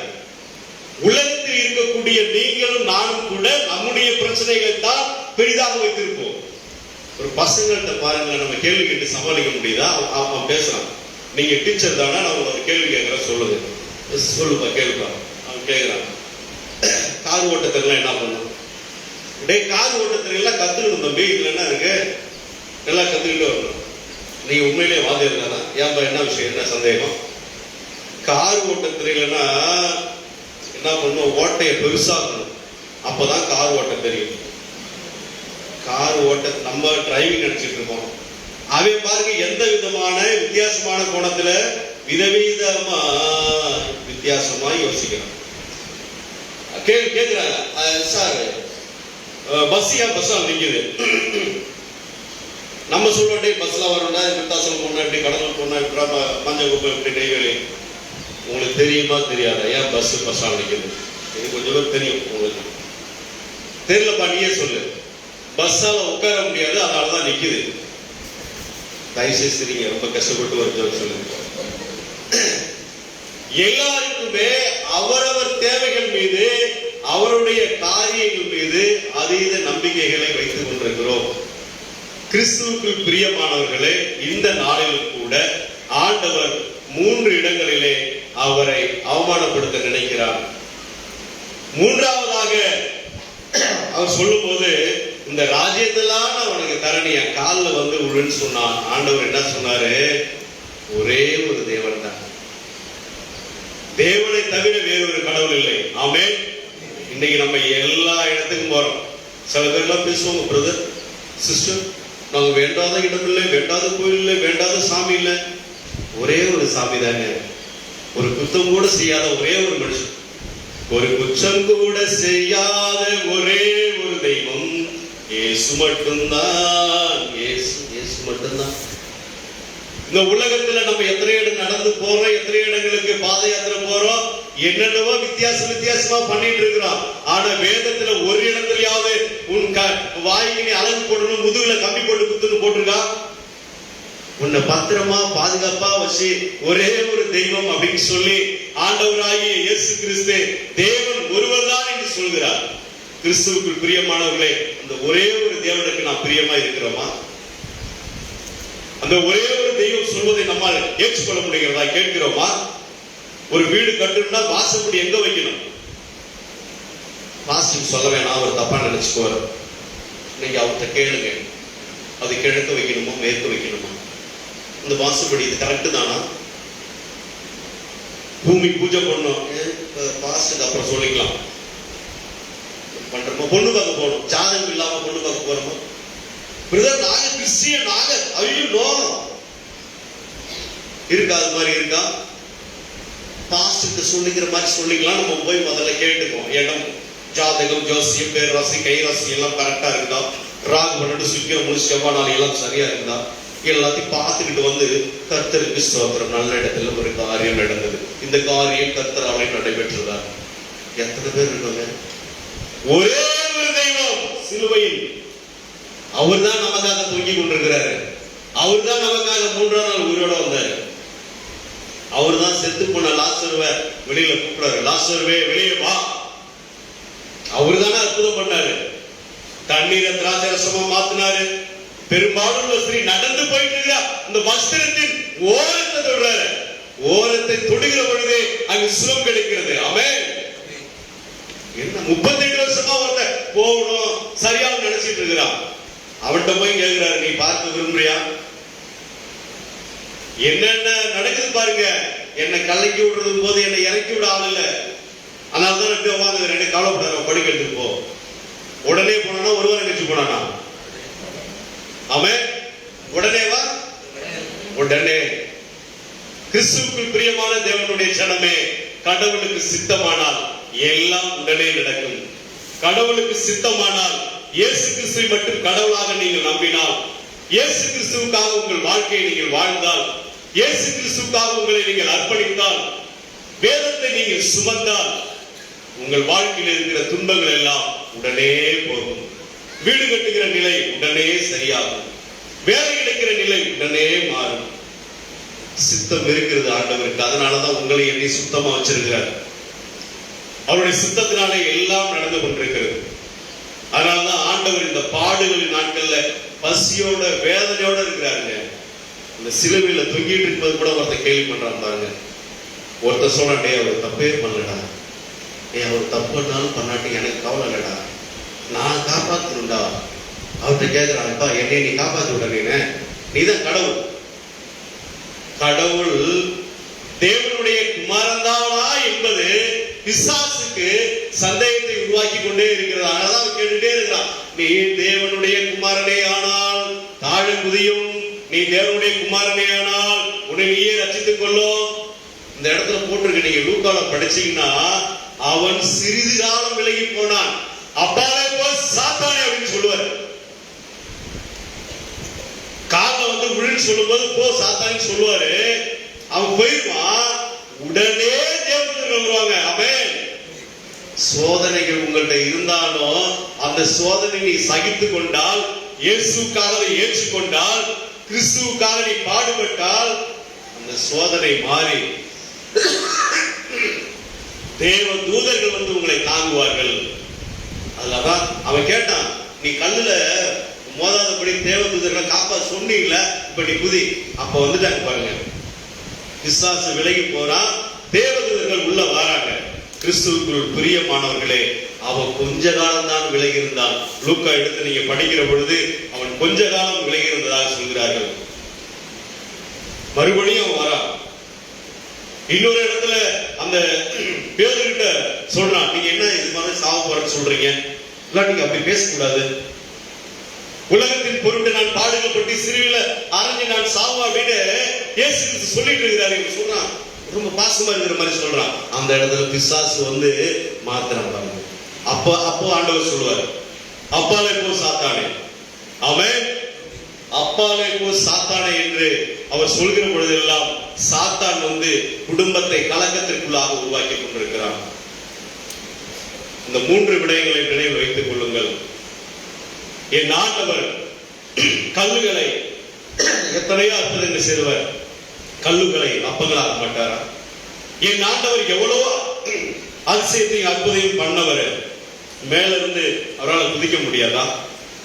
என் ஆண்டவர் நினைச்சிருந்தா பிசாசு காலில் விழுந்திருக்க முடியாதா? அவர் எந்த ஆசையும் அவருக்கு வேணாங்க. மாளிகை பஞ்சு மத்தை எல்லாத்தையும் விட்டுட்டு தாங்க அவர் மாட்டு தொழுவத்துக்கு வந்தாரு. மாட்டு தொழுவத்துல வந்து மனிதனுக்காக வாழ்ந்தார். பாவிகளை ரட்சிக்க அவர் உலகத்துல வரார். உங்களை என்னையும் ரட்சித்து நமக்கு ஆசீர்வாதத்தை தருவதற்காகவே ஆண்டவர் இந்த உலகத்துல வந்தார். அதை ஒவ்வொருவரும் கருத்தில் கொண்டு இயேசு கிறிஸ்துக்காக உங்கள் வாழ்க்கையை, அற்புதமான வாழ்க்கையை நீங்கள் வாழ்கிற பொழுது உங்கள் வாழ்க்கை நிச்சயமாக சுபிட்சமாய் மாறும். பல்வேறு கருத்துக்களை நான் கொண்டு வந்திருந்தால் கூட உடல் ரீதியான ஒரு இந்த இருமல் காரணத்தினால் அந்த காரியங்களை உங்களோடு பகிர்ந்து கொள்ளக்கூட இயலவில்லை. கிறிஸ்துவுக்குள் பிரியமானவர்களே, ஆண்டவர் நம்மை ரட்சிக்கத்தான் உலகத்தில் வந்தாரு. இந்த நாளில் கூட உங்களை இந்த வசனத்தின்படியாக அவர் ரட்சிக்க காத்திருக்கிறார். நீங்கள் ஆண்டவரை போல பிசாசுக்கு எதிர்த்து நில்லுங்கள். பிசாசின் காரியங்களுக்கு, ஆசைகளுக்கு, இச்சைகளுக்கு நீங்கள் உங்களை ஆட்படுத்திக் கொள்ளாதீர்கள். அவரை நோக்கி பார்க்கிற பொழுது கிறிஸ்துவ வாழ்க்கை என்பது ஜெபிக்கிற வாழ்க்கை, விசுவாசமாய் இருக்கிற வாழ்க்கை. இதையெல்லாம் நாம் பார்க்கிற பொழுது, இதையெல்லாம் செய்கிற பொழுது நம்ம வாழ்க்கையிலே ஆண்டவர் நிச்சயமாய் ஒரு நல்ல ஒரு மாற்றத்தை தருவாரு. ஒரு ட்ரெயின்ல ஒரு தம்பி போயிட்டு இருந்தாங்க. எந்த ஸ்டாப்பிங்லாம் நிற்குதோ அங்கெல்லாம் என்ன பண்ணுவாங்களோ அந்த தம்பி இறங்கி அந்த கம்பியை பிடிக்கிறது, அந்த ஜங்ஷன்ல இருக்கக்கூடிய இந்த தண்ணீரை திரும்பி விடுறது, இப்படியான பல்வேறு வேலைகள்லாம் பார்ப்போம். அது ஒரு பெரியவர் பார்த்துட்டே இருக்கிறாரு, என்னடா அந்த பையன் இறங்கி இறங்கி போயிட்டே இருக்கிறானே, என்ன விஷயம். அப்புறம் ட்ரெயின் போயிட்டு இருந்தது, கொஞ்சம் தூரம் அவன் இறங்கிட்டாங்க. இவருக்கு கோபம், என்ன இந்த பையன் இப்படி இறங்கி போயிட்டு வந்துட்டே இருக்கிறானே, ஒரு அடக்கம் இல்லாத பையனா இருக்கிறானே, அவனை டேய் வா, என்ன உங்க அப்பா விட நினைச்சிட்டு இருக்க ட்ரெயினை, நீ பாட்டு இறங்கி இறங்கி போற. அவன் கூலா பதிச்சு சொல்றான், எஸ் எங்க அப்பா தான் ட்ரெயின் ஓட்டுறாரு, நான் எங்க இறங்கி இருந்தாலும் நான் ஏறின பிறகுதான் ட்ரெயின் எடுப்பேன். கிறிஸ்துவுக்குள் பிரியமானவர்களை, நம்ம வாழ்க்கை என்கிற ட்ரெயினை, நம்ம வாழ்க்கை என்கிற தொடர் வண்டியை ஆண்டவராகிய இயேசு கிறிஸ்து ஓட்டி கொண்டே இருக்கிறார். பல்வேறு இடங்களிலே நாம் சோதனைகளிலே நாம் தவித்திருக்கலாம், சட்ட சிக்கலாக நம் வாழ்க்கை மாறி இருக்கலாம், புலம்பலாக உங்கள் வாழ்க்கை மாறி இருக்கலாம். ஆனால் உங்கள் வாழ்க்கையை ஓட்டுகிறவர் ஆண்டவராகிய இயேசு கிறிஸ்து. உங்கள் வாழ்க்கையை மாற்றுகிறவர், உங்கள் வாழ்க்கையிலே மகிமையை கொண்டு வருகிறவர் ஆண்டவராகிய இயேசு கிறிஸ்து. கர்த்தரை எனக்கு முன்பாக நான் வைத்திருக்கிறேன், ஒருபோதும் அசைக்கப்படுவதில்லை என்று நீங்கள் நினைத்தால் உங்கள் வாழ்க்கையில் அற்புதங்கள் நடக்கும். எல்லாவித துக்கத்தை எல்லாம், உங்கள் கவலைகளை எல்லாம் கர்த்தர் மேல் உங்கள் பாரத்தை நீங்கள் வைத்து விடுகிற பொழுது உங்கள் வாழ்க்கையிலே பாரம் இல்லாமல் லகுவாக உங்கள் இதயங்கள் ஒரு பட்டாப்பூச்சியாக, ஒரு வண்ணத்து பூச்சியாக ஆண்டவரை நோக்கி ஒவ்வொரு ஞாயிற்றுக்கிழையும் திருச்சபைக்கு உங்கள் பாதங்கள் வரும் என்று நம்புகிறேன். ஆண்டவர் உங்கள் வாழ்க்கையிலே நன்மைகளை செய்வாராக. இந்த வசனம் உங்களை உட்படுத்தி இந்த வசனத்தின்படி உங்கள் வாழ்க்கை தொடர்வதாக கண்களை மூடி நாம் செபிப்போம்.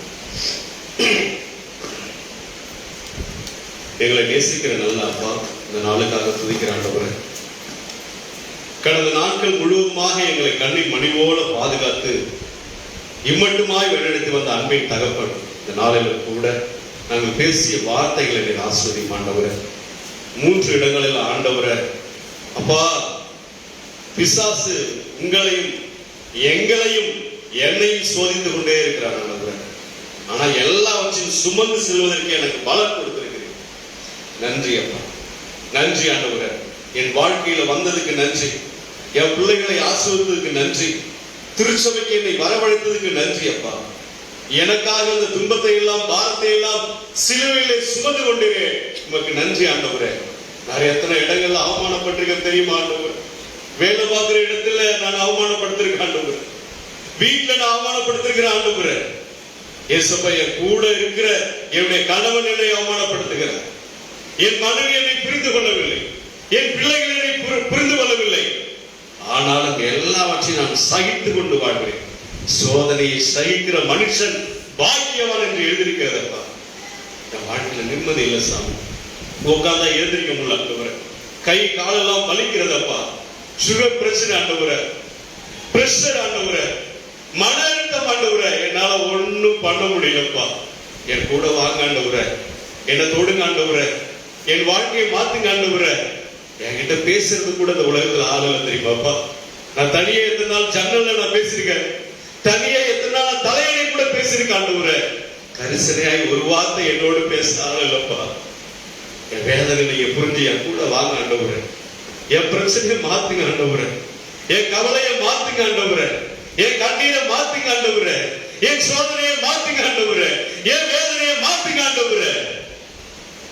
என் கூட வாங்கப்பா. பாடுகளை சுமந்து செல்ல பலன் தந்தீரே, பாடுகளை சுமந்து செல்ல பலன் தந்தீரே, பரிசுத்தமாய் வாழ்வு வாழ துணை செய்தீரே, பரிசுத்தமாய் வாழ்வு வாழ துணை செய்தீரே. அப்பா உமக்கு நன்றி, ராஜா உமக்கு நன்றி, இயேசு அப்பா உமக்கு நன்றி, ராஜா உமக்கு நன்றி. ஆமாண்டவர், பாடுகளை சுமந்து செல்ல எனக்கு கிருபை கொடுத்திருக்கீங்க, நன்றி அப்பா. இந்த நாளில் கூட திருச்சபை மக்கள் ஒவ்வொருவரையும் பேர் பெறாய் தனித்தனியும் ஆஸ்வதிங்க. திருச்சபை போதகர் ஐயா ஆஸ்வதிங்க, ஐயாவுடைய குடும்பத்தினர் ஆஸ்வதிங்க, சபை பஞ்சாயத்து உறுப்பினர்களை ஆஸ்வதிங்க. அவர்கள் தீட்டுகிற திட்டம் எல்லாம் சபை திருச்சபை வளர்ச்சிக்காக நேர்த்தியாய் நடைபெற உதவி செய்யுங்க ஆண்டவரே. எங்க வாழ்க்கையில் ஆண்டவரே, நாங்கள் செய்கிற பொழுது குழப்பத்தை விளைவிக்கிற பிசாசின் ஆவிகள் எதுவாக இருந்தாலும் இயேசுவின் நாமத்தினாலே நாங்கள் அப்புறப்படுத்துகிறோம்ப்பா. பிரசன்னம் எங்களோடு கூட இருக்கட்டும். துதி கனம் மகிமையிலாச்சும் ஒருவருக்கே செலுத்துகிறேன். இயேசுவின் மூலமே ஜெபிக்கிறோம் நல்ல பிதாவே. உங்கள் அனைவருக்கும் என்னுடைய குடும்பத்தின் சார்பாக நன்றிகளையும் வாழ்த்துகளையும் தெரிவித்துக் கொள்கிறேன். இப்படியான வாய்ப்பை கொடுத்த ஐயாவுக்கு மீண்டும் நன்றிகளை தெரிவித்துக் கொள்கிறேன். உங்களை பார்க்கிற பொழுது என்னுடைய வேத அறிவு என்பது, என்னுடைய வார்த்தை என்பது குறைவாகத்தான் இருக்கும், நன்கு அறிவேன். ஆனாலும் இப்படியான ஒரு வாய்ப்பை கொடுத்த உங்களுக்கும் இதுவும் ஒரு வார்த்தை தான் என்று உங்கள் செவிகளுக்கு இருந்த உங்கள் செவிகளுக்கும் என்னுடைய குடும்பத்தின் சார்பாக நன்றிகளை தெரிவித்துக் கொள்கிறேன்.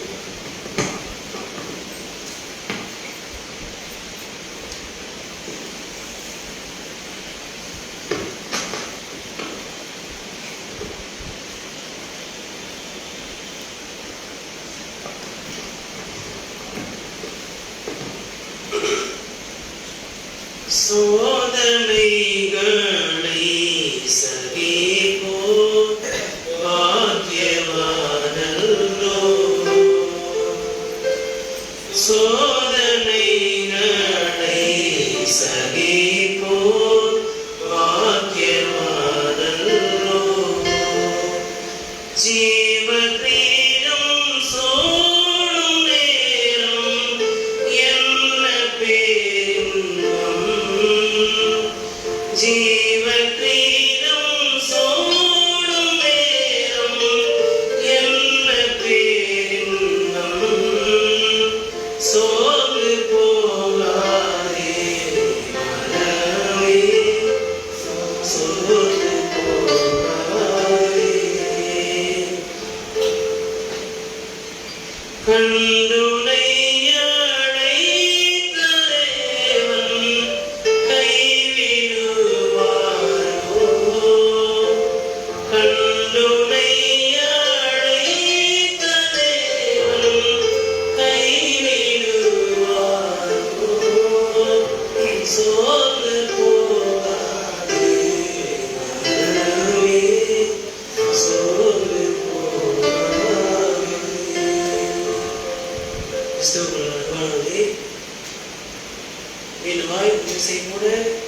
இயேசுவின் திருப்பெயராலே வாழ்த்துகிறேன். இந்த நாளிலே நம் மத்தியிலே வந்து அவருடைய வார்த்தையை இந்த நோன்பு வாரத்தின் முதல் ஞாயிற்றிலே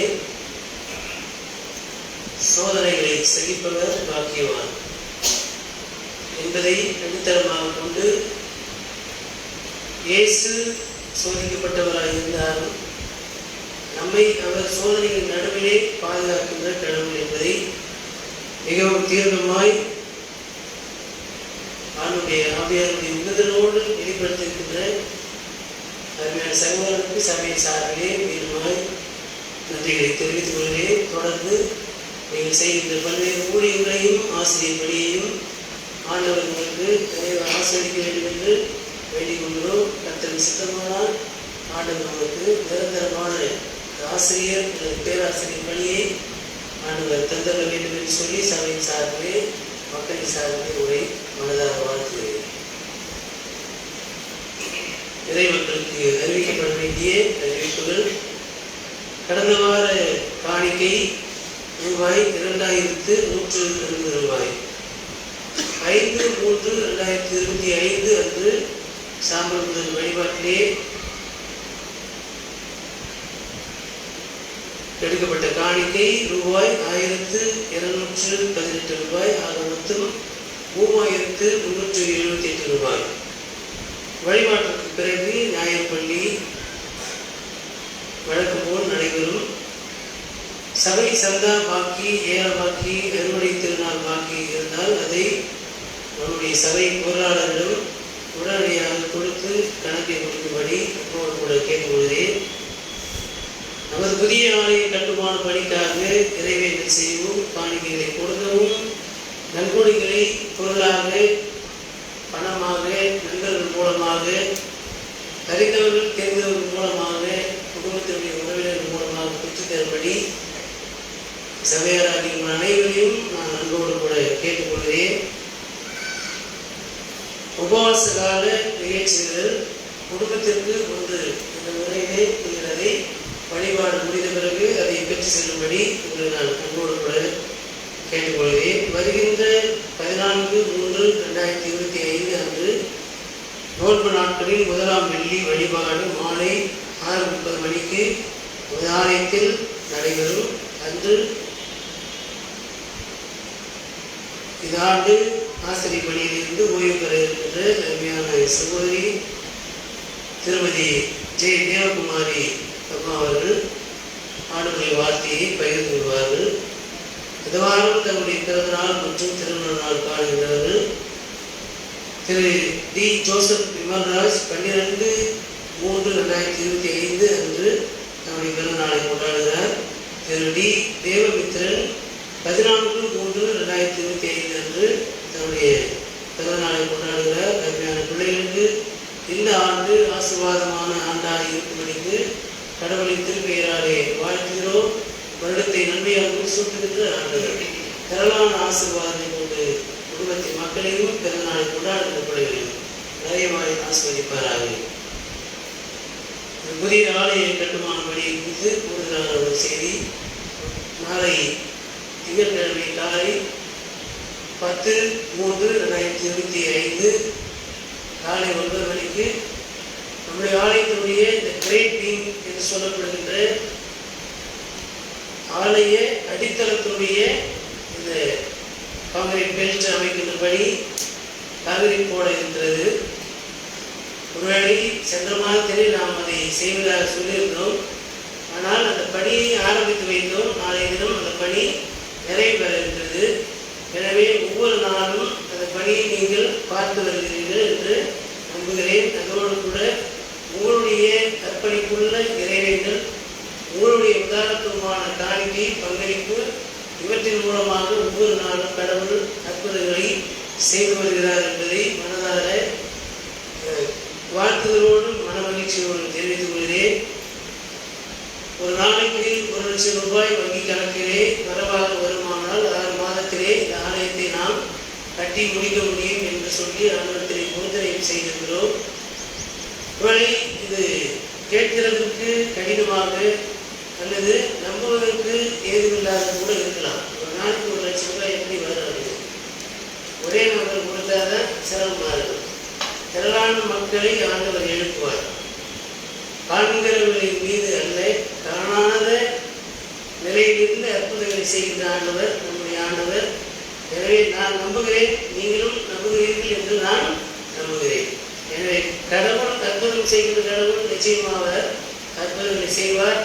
இது நமக்கு ஜங்ஷன் குருசேகரத்துக்கு ஒரு அற்புதமான ஆண்டாக நிச்சயமாக இருக்கும் என்பதை ஒவ்வொரு நாளும் நான் ஆண்டவரோடு கூட அதை போர்த்தனையாக செய்து ஆண்டவருக்கு நன்றி செலுத்துகிறேன். ஆலய கட்டுமான குழுவிலே சுமார் 50 பேர் வந்து நம்முடைய குருசேகர் குழு மற்றும் நம்முடைய ஆதார திருச்சபையுடைய மத்திய நிர்வாகம் பேராயர் செயலாளர் தலைமையிலான ஆளுக்குழு CCA மூலமாக அங்கீகரிக்கப்பட்டு 50 பேருக்கும் மேலாக இதுவரைக்கும் எந்த பில்டிங் கமிட்டியும் அவ்வளோ பேர்லாம் போட்டதே கிடையாது. அதிகபட்சம் ஒரு 10 பேர் இருப்பாங்க. ஆனால் இப்படி திருப்பணியிலே எல்லோரையும் அங்கீகரிக்க வேண்டும், எல்லாருக்கும் ஒரு வாய்ப்பும் ஒரு அடையாளமும் இருக்க வேண்டும் என்ற ஒரு எண்ணத்தோடு 50 பேருக்கு மேலாக அந்த பொறுப்பு கொடுக்கப்பட்டிருக்கிறது. எனவே கூடுதலாக ஒரு போதகராக உங்களுக்கு ஒரு சின்ன ஓப்பனர் வேலை ஆலயம் கட்டுவது என்பது ஆலய கட்டுமான பணிக்குழு அல்லது குருசேகர் குழுவினுடைய பணி மாத்திரம் கிடையாது. எல்லாருக்குமே அதிலே பொறுப்பு இருக்கிறது. இறை மக்கள் அனைவருக்கும் ஒரு பொறுப்பு இருக்கிறது. இப்போ எல்லாரும் ஜெபிக்கிறோம். ஆலய கட்டுமான குழுவில் இருந்து இந்த பெரும் பணியை கொஞ்சம் சிம்பிளிஃபை எளிமைப்படுத்துதல் என்று வருகிற போது எப்படி இதை நிறைவேற்றுவது என்பதற்கு நான் பொறுப்பில் இருக்கின்றவர்களோடு நான் பேசுகிறேன். 50 பேர் இருக்கிற இந்த குழுவிலே பில்டிங் கமிட்டியினுடைய கோர் கமிட்டி, அப்புறம் பாஸ்டேட் கமிட்டி. இப்போ பாஸ்டேட் கமிட்டி அவர்கள் வந்து தங்களுடைய குடும்பத்தை சார்பிலே சில பேர் வந்து 1 லட்சம் ரூபாய் கொடுத்திருக்கிறார்கள், அல்லது உறவினர்கள் மூலமாக அதை பெற்றுக் கொடுத்திருக்கிறார்கள். 33 பில்லர் 33 லட்சம் ரூபாய் என்பது ஒரு தொகை. அதனை கடந்து வருகிற போது இந்த கட்டுமான குழுவில் இருக்கிற மக்கள் ஒரு நபர் குறைந்தபட்சம் 1 லட்சம் ரூபாய் சொந்த காசு கொடுக்கணும்னு அவசியம் கிடையாது. அதுதான் முதல் செய்தி. சொந்த காசு கொடுக்கணுன்ற கட்டாயம் இல்லை. ஆனால் ஒவ்வொரு உறுப்பினரும், கட்டுமான பணி குழுவில் இருக்கிற ஒவ்வொரு உறுப்பினரும் தங்களுடைய சார்பிலே அந்த ஃபைனான்ஸ் கேம்பெயின் செய்து 1 லட்சம் ரூபாய் நிதி திரட்டினால் சர்வசாதாரணமாக 50 லட்சம் ரூபாய் வந்து சேரும்.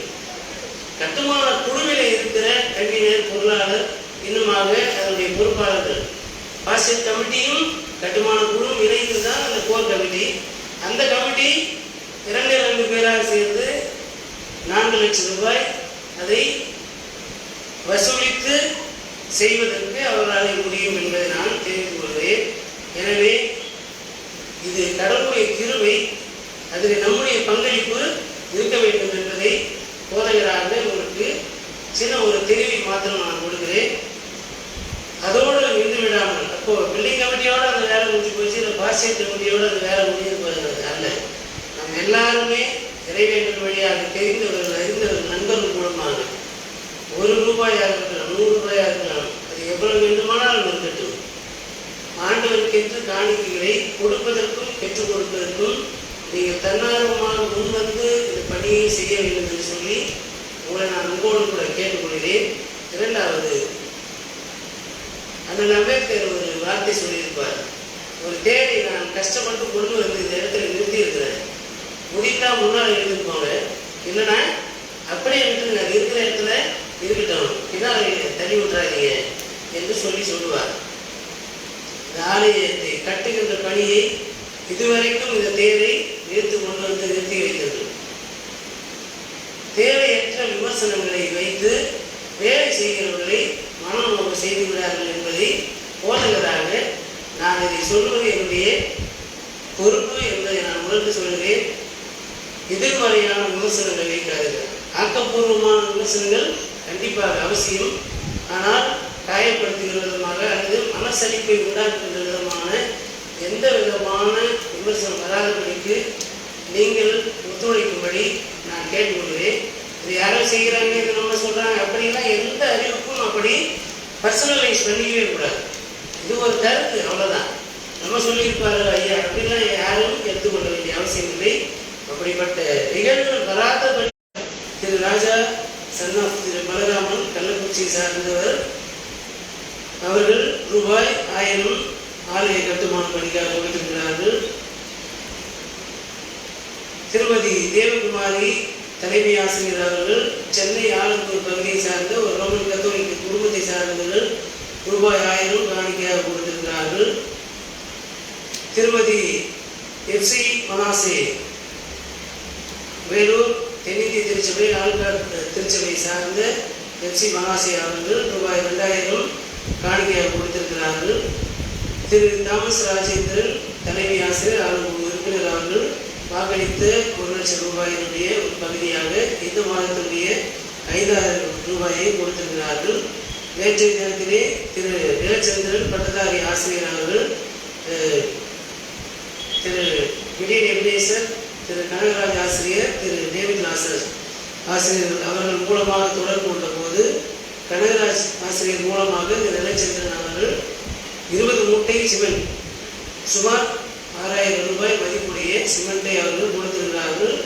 அதனைத் தொடர்ந்து உமாபதி என்கின்ற ஆசிரியர் அவர்கள் 20 மூட்டை சிமெண்ட் கொடுப்பதாக வாக்களித்திருக்கிறார்கள். இன்று அல்லது நாளை அது நமக்கு வந்து சேரும் என்பதையும் முன்கூட்டி நான் தெரிவித்துக் கொள்கிறேன். இந்த வாரத்திலே ஆக மொத்தம் பணமாக ரூபாய் 12,500 20 மூட்டை சிமெண்ட் ஆகியவை காணிக்கையாக கொடுக்கப்பட்டிருக்கிறது.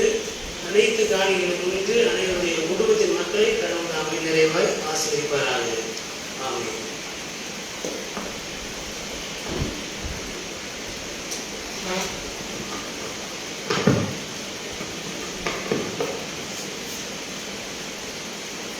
நாம் அடுமாக கடவுளின் தூய திருப்பெயருக்கு மகிழ்வுண்டாக கீர்த்தனை 121 பாடும். கீர்த்தனை 121. உன்றன் சுயமதியே நெறி என்று உகந்து சாயாதே, அதில் நீ மகிழ்ந்து மாயாதே என்ற கீர்த்தனை 121 பாடுவோம். அப்போது ஆலயத்தை பொதுவான காணிக்கை செய்யும்.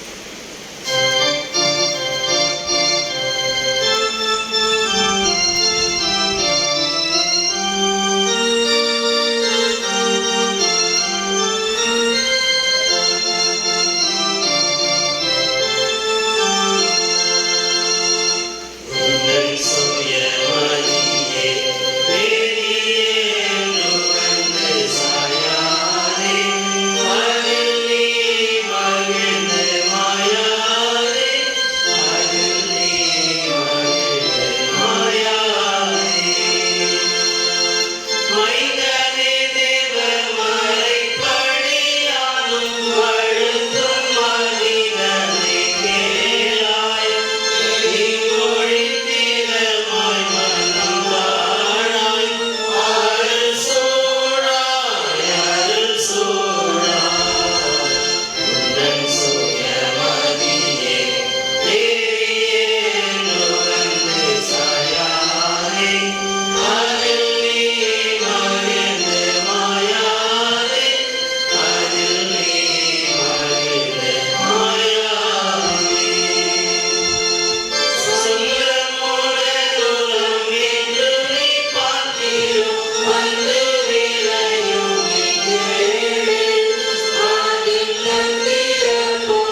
உங்களுக்கு ஒரு அறிவிப்பு.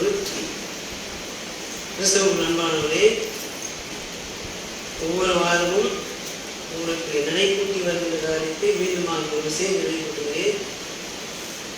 இந்த மாதத்தின் முடிவிற்குள்ளாக அனைவரும் தன்னுடைய சந்தா பாக்கியை செலுத்தி முடிக்கும்படி உங்களை அன்போடு கூட கேட்டுக்கொள்கிறேன். இந்த தேர்தல் ஆண்டு அருளுரை கேட்பதற்கு எல்லாரும் செய்யறதுக்கு அதை சொல்லுவேன், எக்ஸ்ட்ரா போனாலும் அதை சொல்லுவேன். அருளுரை கேட்பதற்கு எல்லா மக்களுக்கும் உரிமை உண்டு. ஆனால் உறுப்பினராக இருக்க வேண்டுமானால் சந்தா செலுத்தி இருந்தால்தான் உறுப்பினர் கையறையோ பிசி மெம்பரையோ ஒரு கேள்வி கேட்கணும், இது சரியில்லை கேட்கணும், இல்லை இது எனக்கு தேவை அப்படின்னு சொல்லணும்னா சந்தாதாரராக இருந்தால் மாத்திரம்தான் நீங்கள் விண்ணப்பம் வைப்பதற்கு தகுதி உடையவர்கள். எனவேதான் நீங்கள் திருச்சபையுடைய அடிப்படை உறுப்பினர் என்பதற்கு அடையாளம் சந்தாதாரர். கடவுளுடைய வார்த்தை கேட்பதற்கு, திருவிழாவை பங்கெடுப்பதற்கு நீங்கள் சந்தாதாரராக இருக்கணும் என்ற அவசியம் கிடையாது. கிறிஸ்தவராகவே இல்லைனாலும் அருளுரை கேட்கலாம். திருவருட்சாதனத்தை பெற வேண்டுமானால் ஞானஸ்நானம் திருப்படுத்தலும் பெற்றிருக்க வேண்டும். இதெல்லாம் இறை மக்களுக்கு நிலை கூட்டுதலாக சொல்லுகிற காரியம். நம்முடைய ஜங்ஷன் குருசேகத்திலே 143 பேர் சந்தாதாரர் என்ற அடையாளத்தோடு இருக்கிறார்கள்.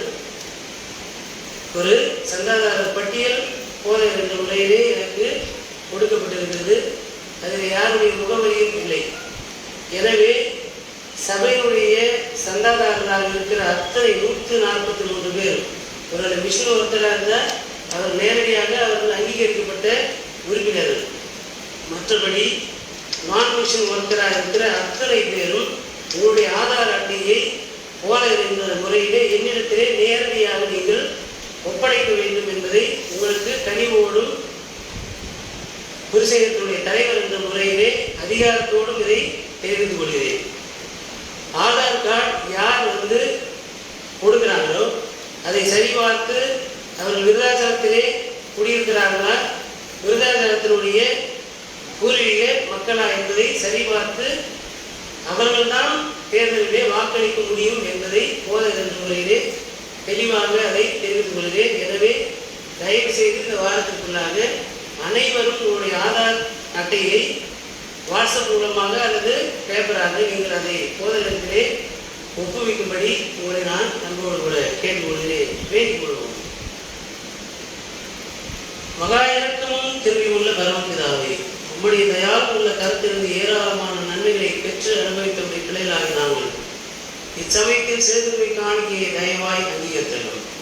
வாங்குவதை பார்க்கிறோம், கொடுப்பதை பார்க்கிறவர்களுடைய வாக்கின்படி நாங்கள் இன்னும் உற்சாகங்களை கொடுக்கவும், இதனால் மனிதர்களே சமாதானமும் பிரியவும் பெறுவோம். எங்கள் ஆண்டவரும் ரட்சிகரமாக இயேசுவின் ராஜ்யம் எங்கும் பிரபல்யமாகும். நீரை காணிக்கைகளை எங்களையும் ஆசீர்வதிக்க வேண்டும் என்று உண்மையை கெஞ்சி கேட்டுக்கொள்கிறோம் பிதாவே.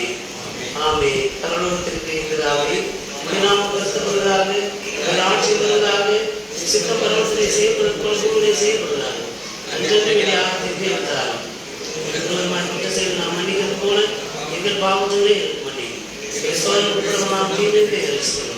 ராஜ்யமும் நம்பிக்கையும் எங்களை பெற்றுக்கொள்கிறேன். ஆமே.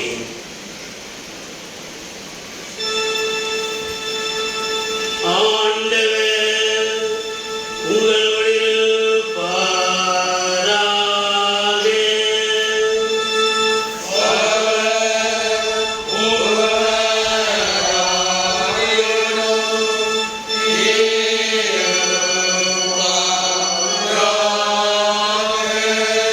நாம் எல்லோரும் ஆண்டவரை நோக்கி வேண்டிக் கொள்வோமாக.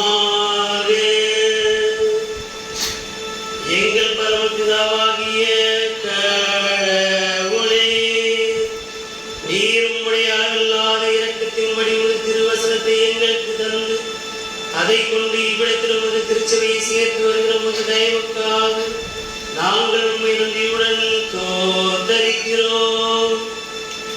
ஆண்டவரே, உமது வசனத்தை நாங்கள் நன்றியுள்ள மனத்தோடு ஏற்றுக்கொண்டு அதன்படியே நடந்து நாளுக்கு நாள் விசுவாசத்திலும் நம்பிக்கையிலும் அன்பிலும் விருத்தியால் கடைசியிலே நித்தியானந்த பாக்கியம் அடையும்படி உமது பரிசுத்த ஆவியை எங்களுக்கு தந்திரல வேண்டும் என்று பரிசுத்த ஆவியோடும் ஒருமைப்பாட்டிலேயே ஜீவித்து ஆண்டு வருகிற இயேசு கிறிஸ்துவின் மூலமாய் ஆதி அந்தமில்லா ஏகமை கடவுளாகிய உண்மை தாழ்மையை வேண்டிக் கொள்கிறோம் பிதாவே.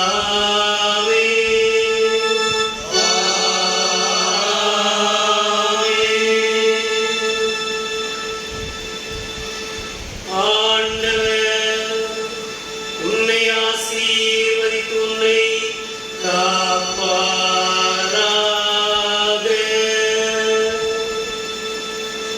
ஆண்டவர் தம்முடைய முகத்தை உன்மேல் பிரகாசிக்க செய்து உன்மேல் கிருபையாய் இருப்பாராக.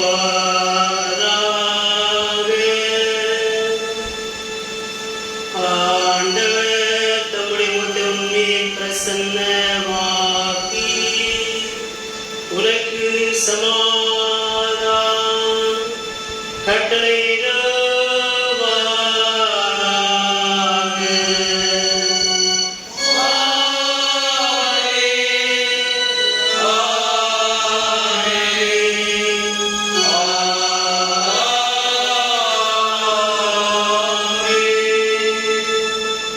நிறைவு ஜெபம் செய்வோம்.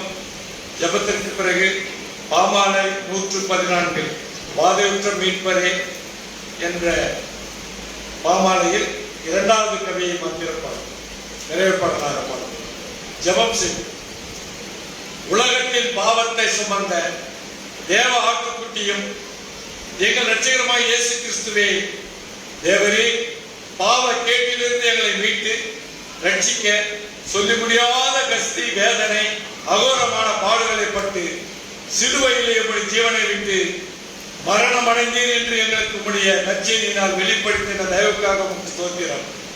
தேவரே, எங்களுக்கு ரட்சிப்புண்டாக எத்தனை வருத்தமும் பிரயாசையும் அடைந்தீர் என்பதை நாங்கள் மறவாமல் அதை எப்போதும் நன்றி அறிகிற மனத்தோடு தியானிக்கவும், பாவத்துக்கு செத்து நீதிக்கு பிழைக்கவும் எங்களுக்கு உம்முடைய பரிசுத்தாவை கொண்டு துணை சிறந்த வேண்டும் என்று கெஞ்சி கேட்கிறோம் பிதாவே. ஆமென்.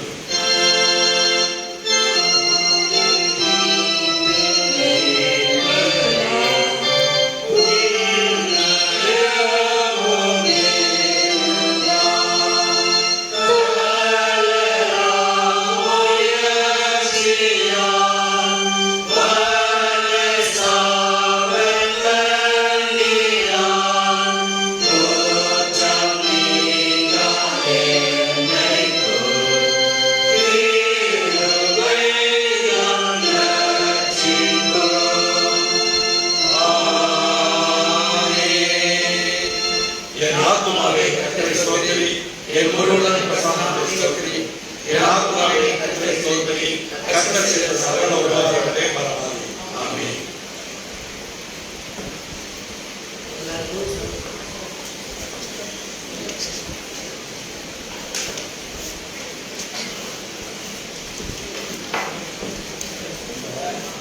Good.